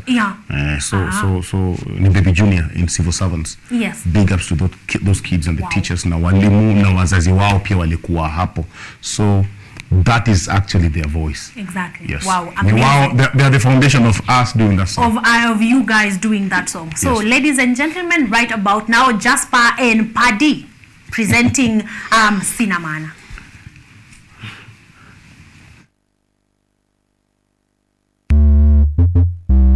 Fellow Kenyans, this is my country.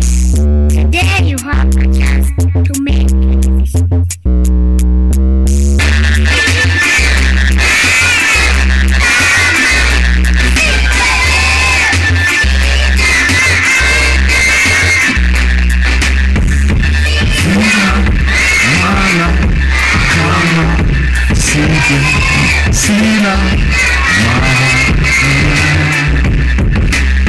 Sina Maana kama siku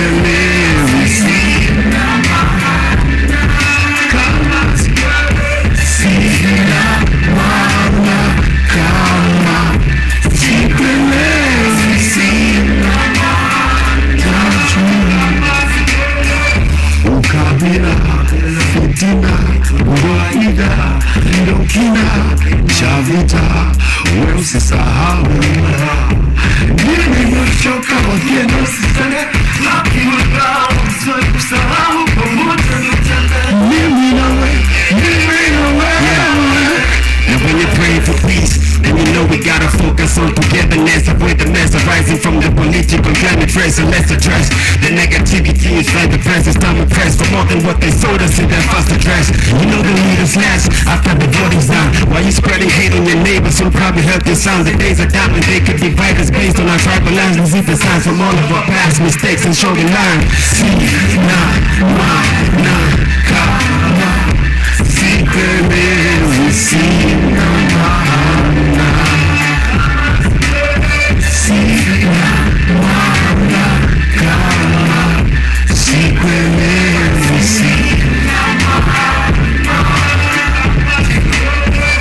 Jiulize kwanza wewe ni nani? Nusu mtu nusu nyani ama nusu tumbili? Sisahau umezaliwa na wazazi wawili, ukapewa akili ya kutafakari jambo hili fanya vipi nizuri. Una macho mawili ya kuona bado ukitembea na miguu miwili, isitoshe na masikio mawili ya kusikia nachokisema, naomba ukinakili. Angalau na mikono miwili ya kufanya kazi, sio kupigana na wengine. Please kuwa makini, yo makini mana slogan yetu mtaani ni vidole viwili. My eyes can't bear watching people fighting, but when I close them, you feed my ears with hate speech. Please remember I'm here.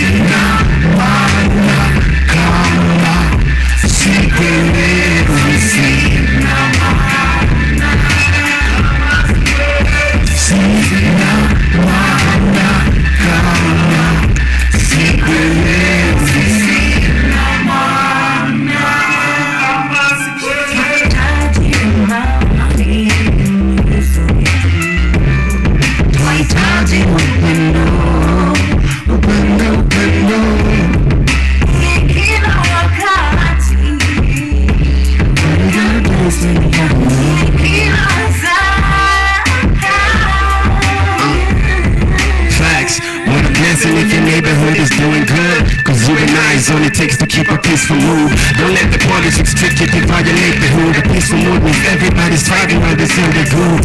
Peace, I'm a painter with the steps I take. White flag ensures the country's flag is gonna let us make future generations and the leaders that's gonna help us break every limitation, build a nation with some better states.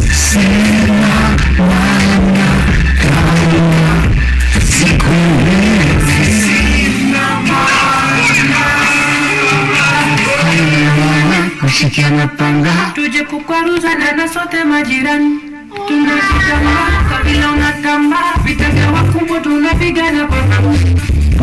Inchi na yumba nyumbani kwako na shika kungoje kila kukicha, this time we can avoid that. Let's come together, we need each other. Let's open all over, amani namba moja. Asema really simple things, tufanye tu cheese, tuone kama punde. Honey you wapi, really insist, tupigane kwa streets. Hayuko dupa yuyo, sasa tumejanjaruka, tunataka kujenga nchi sio kuivunja. Hatutaki kutumika. One nation, one love.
Ukiwa na dukuduku la michezo, tunafungua sanduku la dukuduku kwa ufahamu zaidi. Kila danadana, mitimko, mifiatuko na harakati zote ugani, sisi ni wako mwandani. Kukurukakara zote nyanjani, haziwezi kuangaziwa zaidi ya micharazo michezoni. Mimi mwanaspoti wako matata Peter Pinches Mwaora, ndakuwa na jopo lenye maarifa sufufu, nikufahamishe na nikuburudishe wewe shabiki shakiki kwa uhakiki na kindakindaki.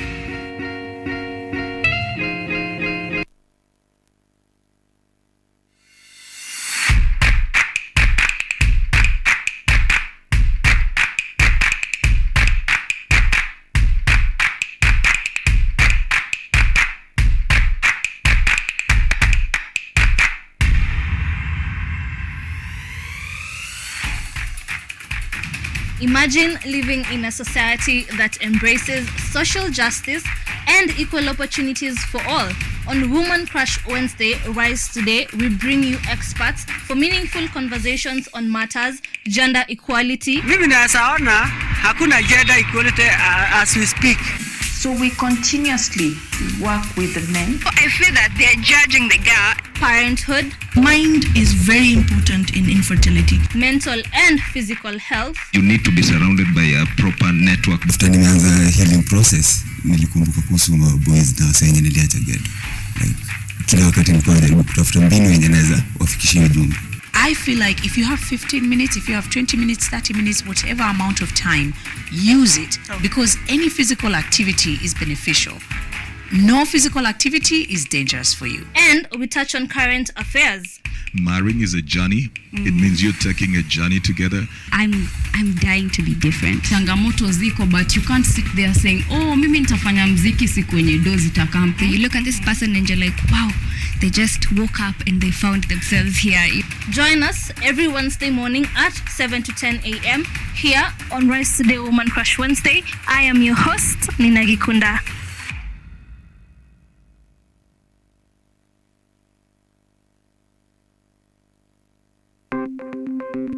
Maelfu na maelfu ya wahamiaji wakiwa na watoto kutoka nchi za Amerika ya Kati wanaendelea kuwasili kwenye mpaka kati ya Marekani na Mexico. But folks, I'm going. Thank you very, very much. I appreciate it. Thank you. Ni habari kutoka pembe zote duniani.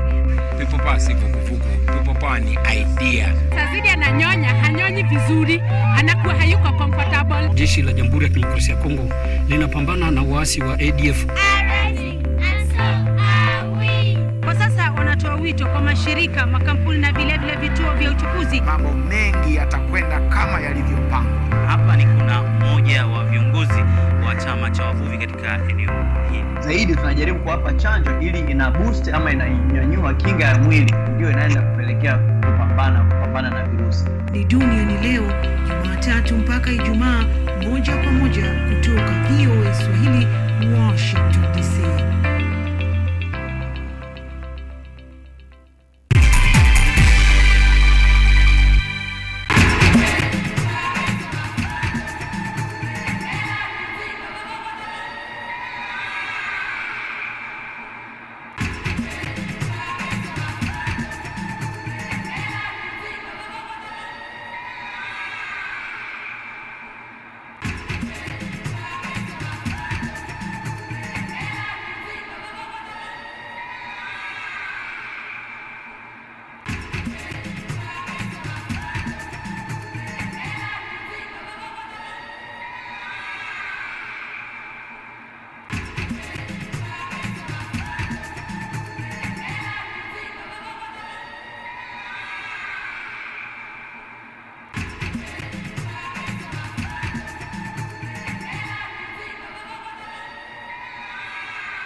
Welcome back, ladies and gentlemen. I hope you have enjoyed the lounge that we have just had as much as I have, because okay, I am excited. Of course, it was exciting to have Paddy here, and as well as Jasper, and also to just have a conversation about someone who is actually doing the actual work kwa ground, doing the actual work in preaching peace, in making sure that everyone has heard about the message of peace, and just making sure that, you know, everyone is maintaining peace. So I have had an amazing time. I hope you guys have as well.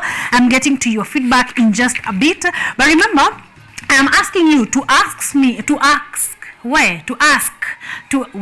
Nigeria, to actually ask me any question that you may need to know about the elections tomorrow, anything, civic education on verification. Remember, we started with how are you verifying that you are actually a registered voter. That is where we started, on where you are verifying where you are verifying whether you are a registered voter. That is what we started with, and we said you are sending your ID number and year of birth, or passport number and year of birth, to 70000, or you go to verify.iebc.or.ke. okay, so that is where you're confirming your registration details. I want us to move on to our second point, and I want us to look at qualifications for a voter. You know, just to remind you, kesho msiende kupigana na watu kwa IEBC, you know, polling stations, because you don't know some of these things. So number one, of course, to qualify as a voter in this country, one, you have to be an adult citizen, which means that you have to be 18 years and above. Okay, 18 years and above. Also, you have to not be declared to be of unsound mind. So you have to be declared that you have sound mind, that your brain is working correctly, you can be able to make a sound decision.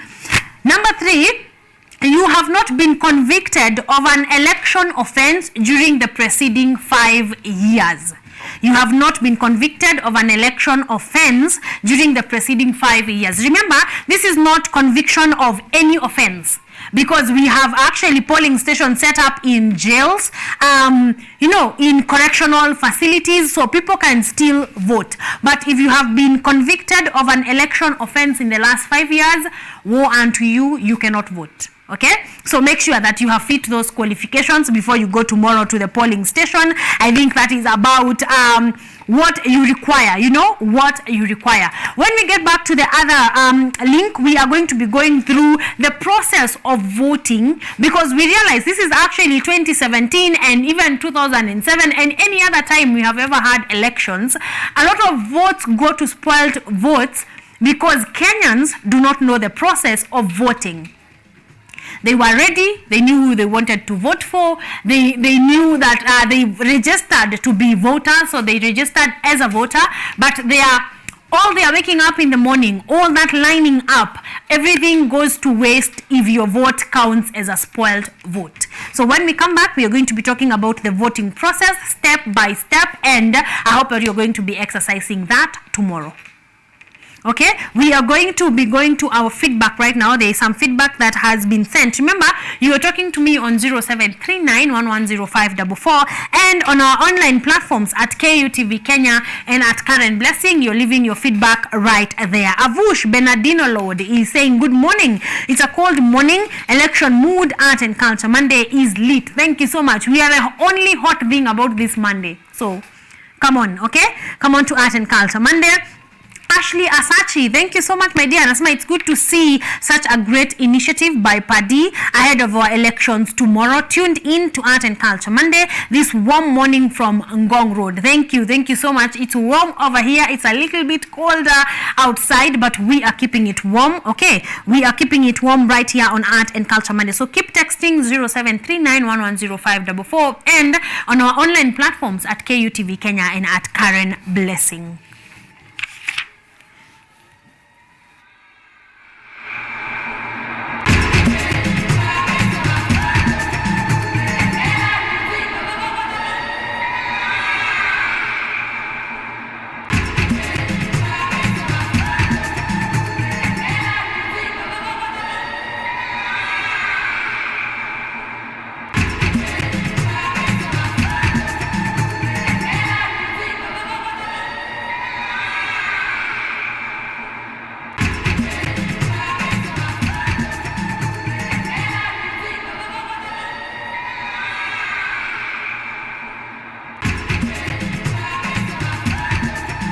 Welcome back, ladies and gentlemen. You are watching Art and Culture Monday, and you're with me, Karen Blessing. We are here. We are talking matters elections tomorrow that are happening, civic education, preaching peace. That is all that we are doing, preparing ourselves for the season that we are in. But we want to move away from that kidogo. We have talked politics, left, right, and center.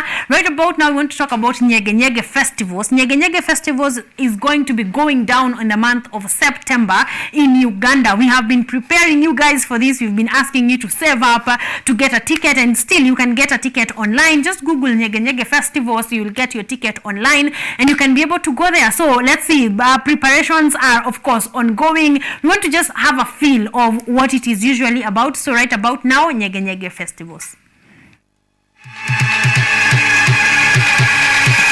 Nyege Nyege!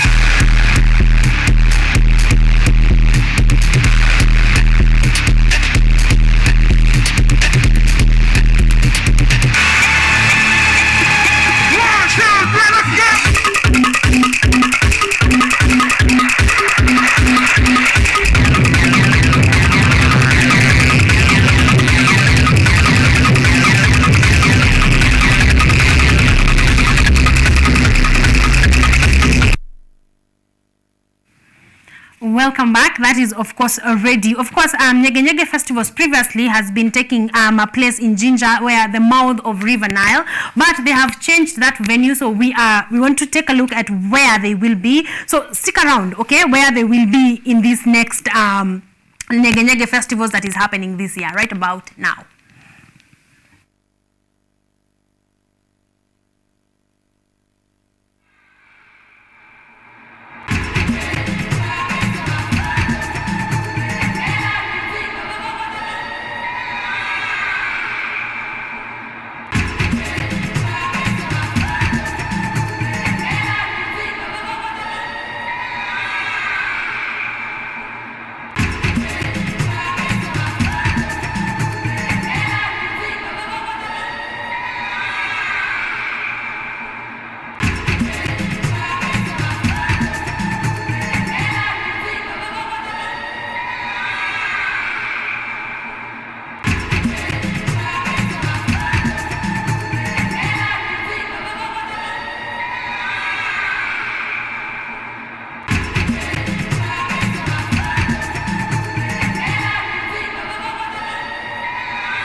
Welcome back. So yes, Nyege Nyege festivals are going to be going down in such a serene environment. You're going to be in a place that is full of trees by the river. Like just that by itself, hata kama hakukuwa na performance, is already a good enough place to be at. So just make sure, I hope that you're saving up, you're still saving up kama bado hazijafika.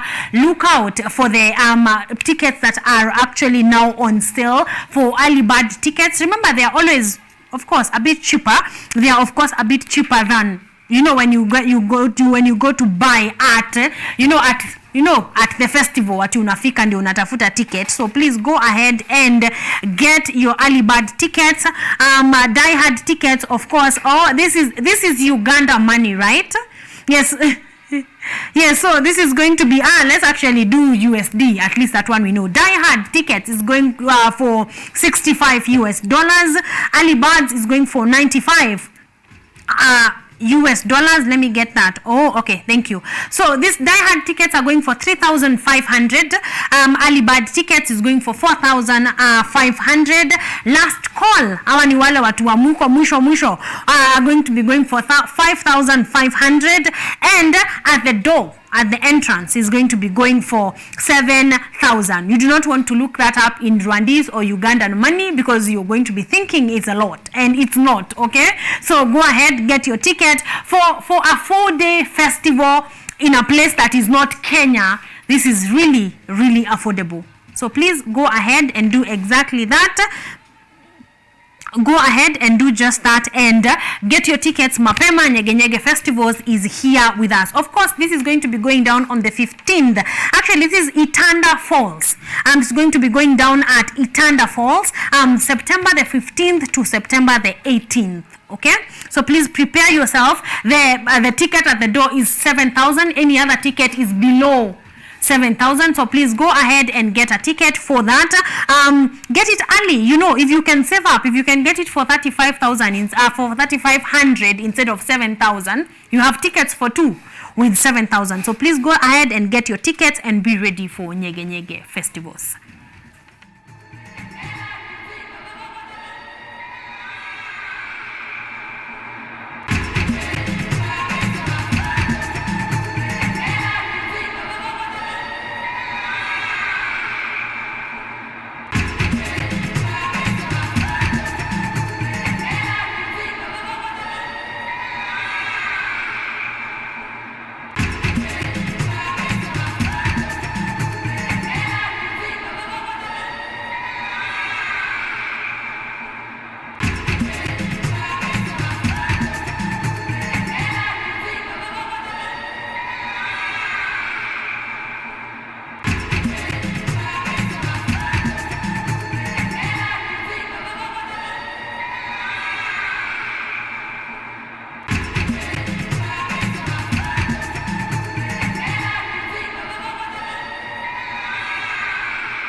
Ladies and gentlemen, that is what is going to be going down at the Nyege Nyege Festivals. If you're wondering, you know, it's such a fuse of the African culture. It's basically art and culture every day at our very best, you know. So that is going to be going down. Remember, it is going to be going down at Itanda Falls. You guys have seen the serene environment by the river, water flowing just by the side where you are. I do not know how better you can get it. So this is also going to be going down. Reminder, 15th of September, we don't want guys up at 19. When is Nyege Nyege Festivals going on? So 15th to the 18th of September, please do that. Get your tickets from as low as 3,500 all the way to about 7,000 if you're going to be paying at the entrance, at the door. So please get your tickets.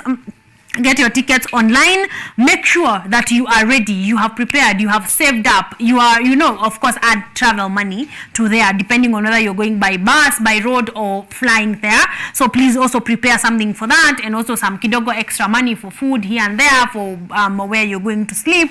So it's a whole package. You are still in good time. You have a few more months to go there, few weeks actually, because you're already in August, so a few weeks to go. So please prepare and get your ticket for Nyege Nyege Festivals and get to go there. Also, our very own Saru is going to be performing. Saru is going to be performing at the Nyege Nyege Festivals. I mean, that's just the cherry on top of the cake that is Nyege Nyege Festivals. So please go there, buy your ticket and go there, okay?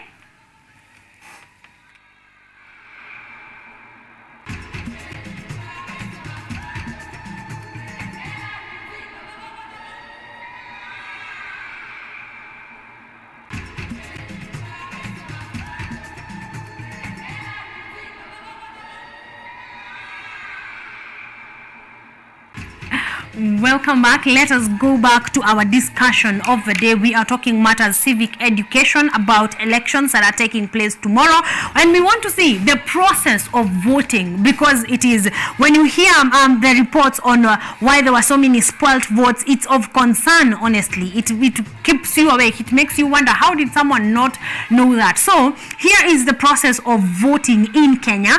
One, polling stations will be opened from 6 a.m. to 5 p.m. So please make sure 6 a.m. not earlier. You can go earlier, of course, ndio upange line ukue mbele, but polling stations are going to be opened officially at 6 a.m. Number 1 is you as a voter enters the polling station with an ID or passport. Again, we do not want these commotions. Just carry your ID and your passport because it is a necessary requirement. Without this, you're not going to be able to go past that step. Okay? If there is not a lineup, they will then you can proceed to the next step once you have entered with your ID and or passport. The voter identified and authenticated using the KIEM kits, the KIEMS kits. I know you have heard these terms hapa na pale. So every voter will be needed to provide a polling clerk with an ID or a valid Kenya passport for identification. The clerk will then check your name electronically. Of course, the process will verify if your name has been registered to that specific polling station and if you are eligible to vote. Okay, so then you will be the clerk will check if you're eligible for voting. Number 3, the voter will be issued with 6 stamped ballot papers. Not 3, not 4, it is 6. Okay, and stamped. Thank you. Because part of again the spoiled votes if ballot paper is not stamped, then it is invalid. I mean, you could have carried it from wherever. So that ballot paper has to be stamped. The voter will then be issued with 6 stamped ballot papers. The papers include those of a presidential candidate. That is why we are saying that. A presidential candidate, and it will be a white one in color white. A governor's, that will be in color blue. Senator will be a color yellow. Members of parliament will be in pink. Women representative will be in green. And a member of county assembly will be in beige. Okay? So again, I hope you notice those colors. If you miss one of them, request if they are less than 6. I think 6 is a manageable number. Let's repeat. The paper for those of presidential candidate will be in color white. So if you're voting for the president, you're marking the paper that is in color white. The governors will be in blue. The senator will be in yellow. The member of parliament, that is MP, will be in pink. Women representative will be a green ballot paper, and the member of county assembly, that is the MCA, will be in beige. Okay, I think that is very uniform throughout all polling stations in the country. So make sure you have 6 papers. You have a white, a blue, a yellow, a pink, a green, and a beige one. All right, those will be your 6 ballot papers. Also, step number 4, after you have received your 6 stamped ballot papers, is the voter will mark the ballot papers secretly. Again, that is why they are secret ballot papers. We vote, this is your confidential information. So you will mark this secretly. With the ballot papers, the voter heads to a private booth where they mark the papers, choosing their preferred candidate. So will be in some sort of box or booth whereby it's only you and yourself that knows what you're marking and who you are voting for. So in this case, when you're doing that, using more than one symbol or any other, no, let's go back kidogo. In each paper, a voter will mark a tick or a cross against their candidate. A voter should not use both symbols but only use one. Okay, so we'll mark with a tick or a cross, an X sign or a tick. So choose one. Choose one. Those guys who go and mark, this is my politician, so I mark a tick, and then the one I don't want, you put an X. That's a spoiled vote. So pick one, whether you want a cross or a tick, then only mark to where your preferred candidate against your preferred candidate's name. Also, another requirement is that also make sure that the mark is inside the box. Don't go, the margins of the box. I think we have seen samples of ballot papers, or we have all answered exams before. You see the way where there's boxes, where you tick your answers. Let your cross or your tick not go beyond the margins of that box that is given. So choose one tick or cross, and then tick within the margins. Using more than one symbol or any other symbols, or even marking outside the indicated box, leads to that ballot becoming a spoiled vote. You see why this is necessary? Because those are very small details, and they can make you or your vote become a spoiled vote. All right, a spoiled vote does not count towards the total votes or a voter's preferred candidate for any of the 6 positions. So do this carefully. Choose one symbol. There is no writing a name. There is no, don't put a dot. It's either an X or a cross or a tick, a cross or a tick. Okay, if you mark twice, that's a spoiled vote. If you mark outside the given margins, that's a spoiled vote. So please go ahead and do that. After you are done, step number 5, voters cast ballot papers in the labeled ballot boxes. Here, once marked, the papers, once you've marked the papers, the candidate will head to cast his vote into each ballot box provided for each position in the election. The color of the lead corresponds to the color of the ballot paper. So again, don't put yellow ballot papers in green boxes. The leads will represent the color of the papers that you will have. So unaweka tu ya white kwa white, yellow kwa yellow, blue kwa blue, okay, beige kwa beige, okay. So just put them, the color of the paper should be put in a lead that is a similar color, okay. So do that. Yes, also the voter should ensure they place each vote in the proper box. Failure to do so marks the vote that appears in the wrong box to become a spoiled vote. Again, so if you have marked all of them correctly, make sure they go to the boxes that are corresponding with the color of the paper that you're putting in. All right. Number 6, voters finger marked with indelible ink. Okay, so yes, I think we all remember. The voter will then approach a clerk who will be having a marker pen ready to ink their small finger, the pinky finger, this one, or the space between the index finger and the middle finger. So right here, okay.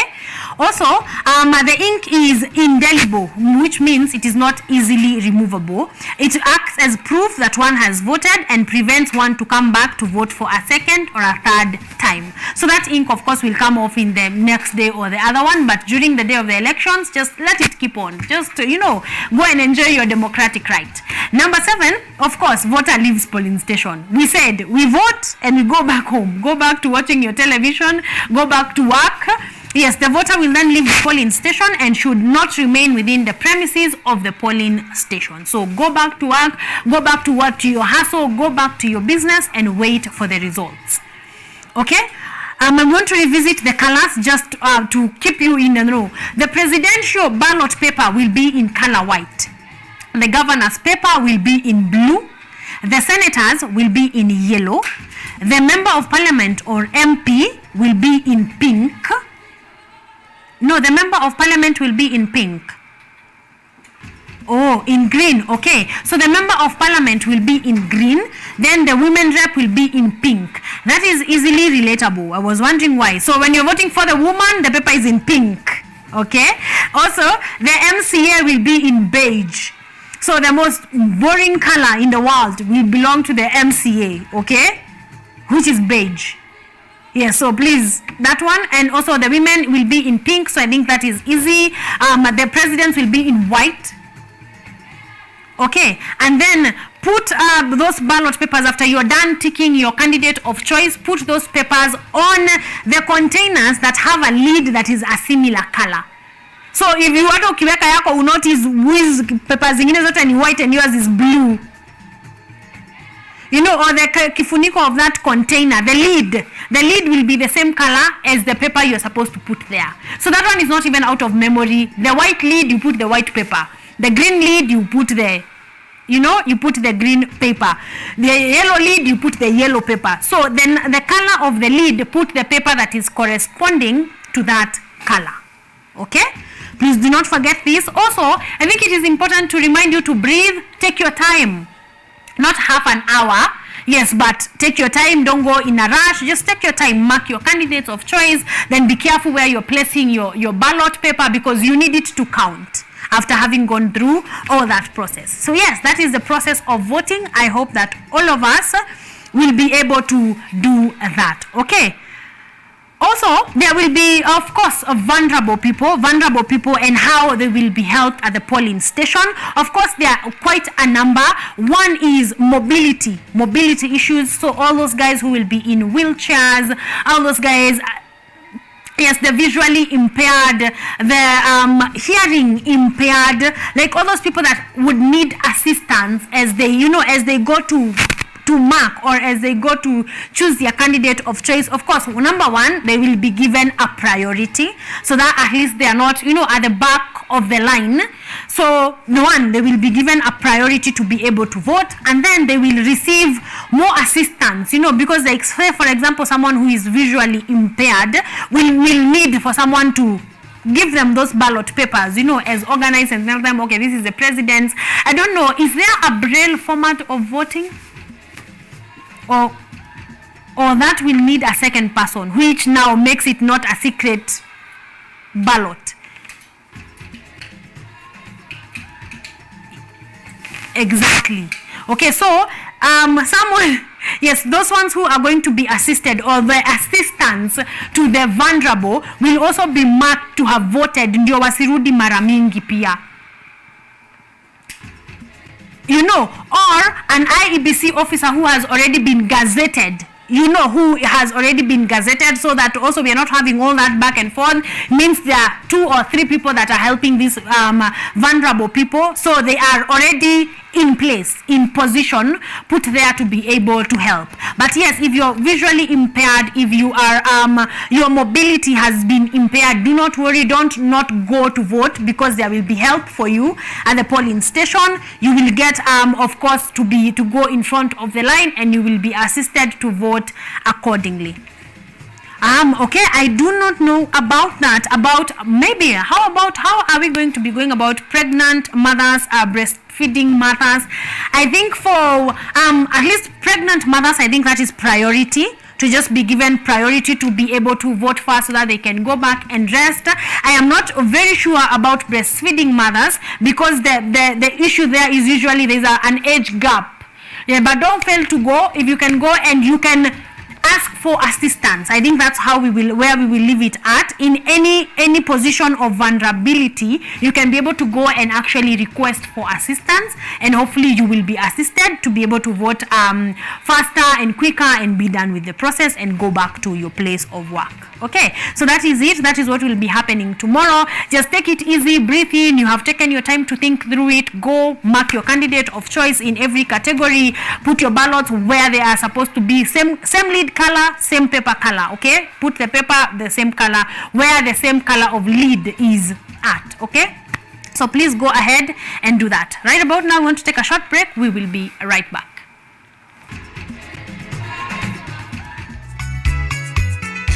Mpiga kura upo. IEBC imeweka mikakati kurahisisha utaratibu wa kupiga kura. Uingiapo kituoni, utahitajika kuwasilisha kitambulisho au pasipoti yako kwa karani wa IEBC.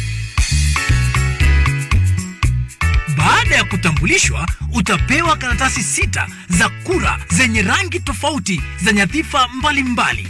Elekea kwenye sehemu iliyotengwa kupigia kura kwa siri, na uweke alama moja tu kwa kila karatasi kumchagua kiongozi umtakaye.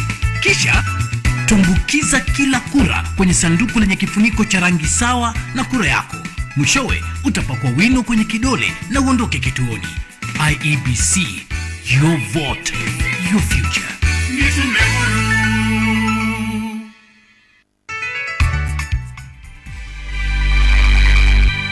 Welcome to Children's Corner.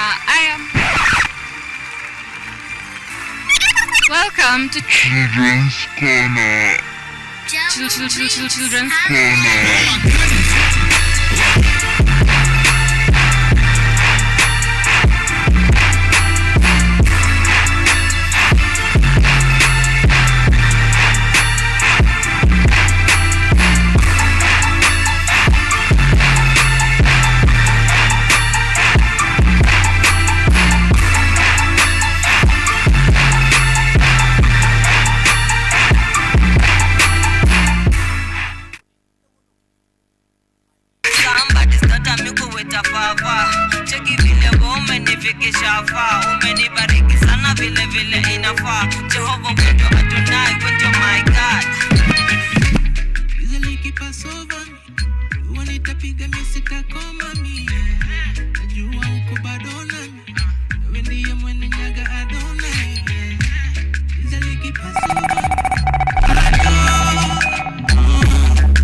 to Mafansa Entertainment Friday KUTV. It will be one of the biggest entertainment shows. It's fun. We like, and I'll be back again. So make sure you watch and stay tuned. Share with your friends and make sure you stream the album Greatness.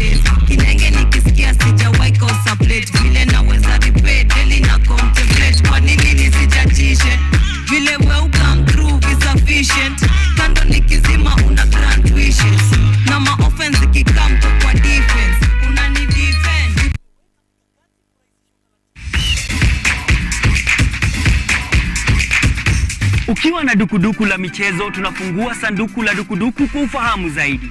Kila danadana, mitimpo, mifiatuko na harakati zote ugani, sisi ni wako mwandani. Kukurukakara zote nyanjani, haziwezi kuangaziwa zaidi ya micharazo michezoni.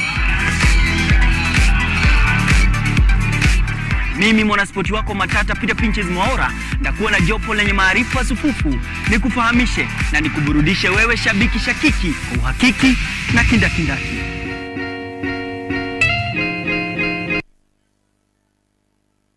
Technology.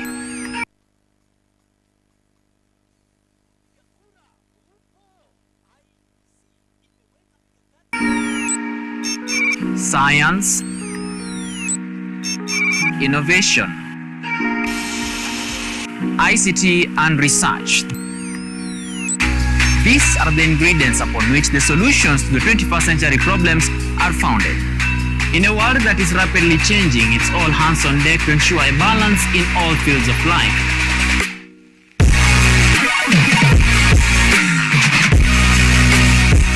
Women, young and old, are also in the front line, breaking the glass ceiling, becoming thought leaders in the larger tech space. Not forgetting other societies marginalized.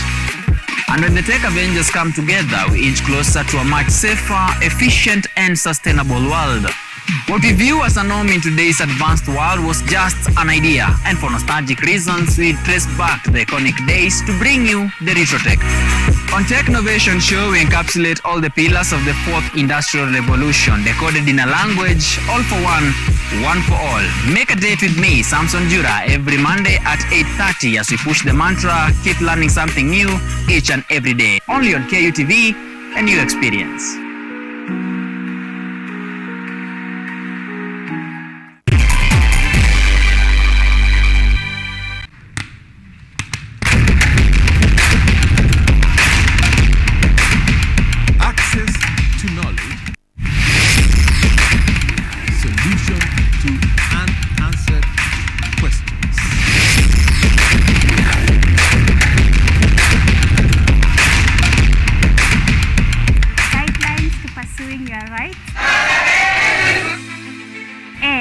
Repossessing your property, intellectual or material. This and more, only on Law Matters.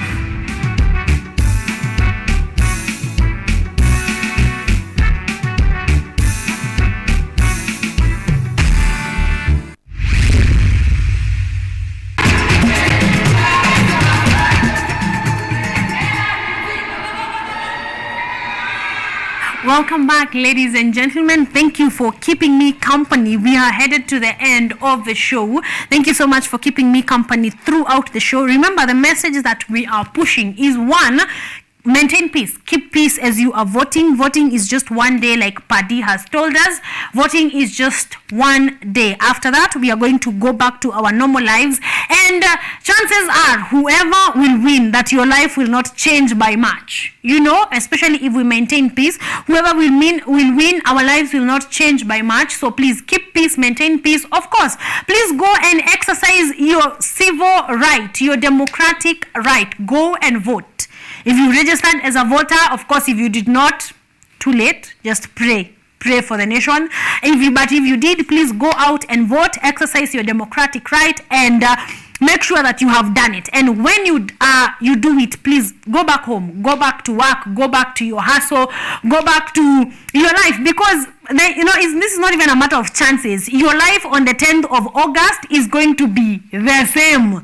So please go back to your place of work, put in the work. I saw someone say somewhere, if you don't work hard, poverty will know you by name.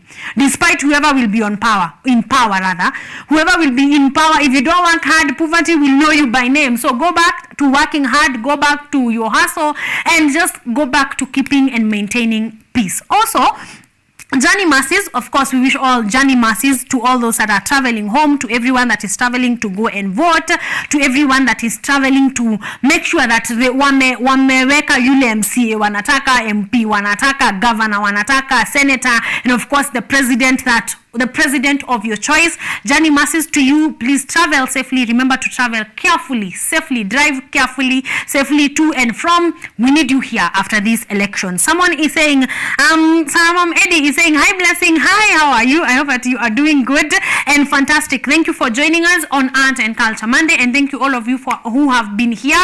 I think now we are putting a wrap. The next Monday I see we will be having a new president. So see you when we have a new president, new governor, senator, MCA, MP, and a new woman rep. Okay? All the best. I wish you a beautiful week. Please keep peace. Let me see you here because you will be alive and well. See you guys. Thank you for keeping me through, and thank you for keeping me company throughout the show.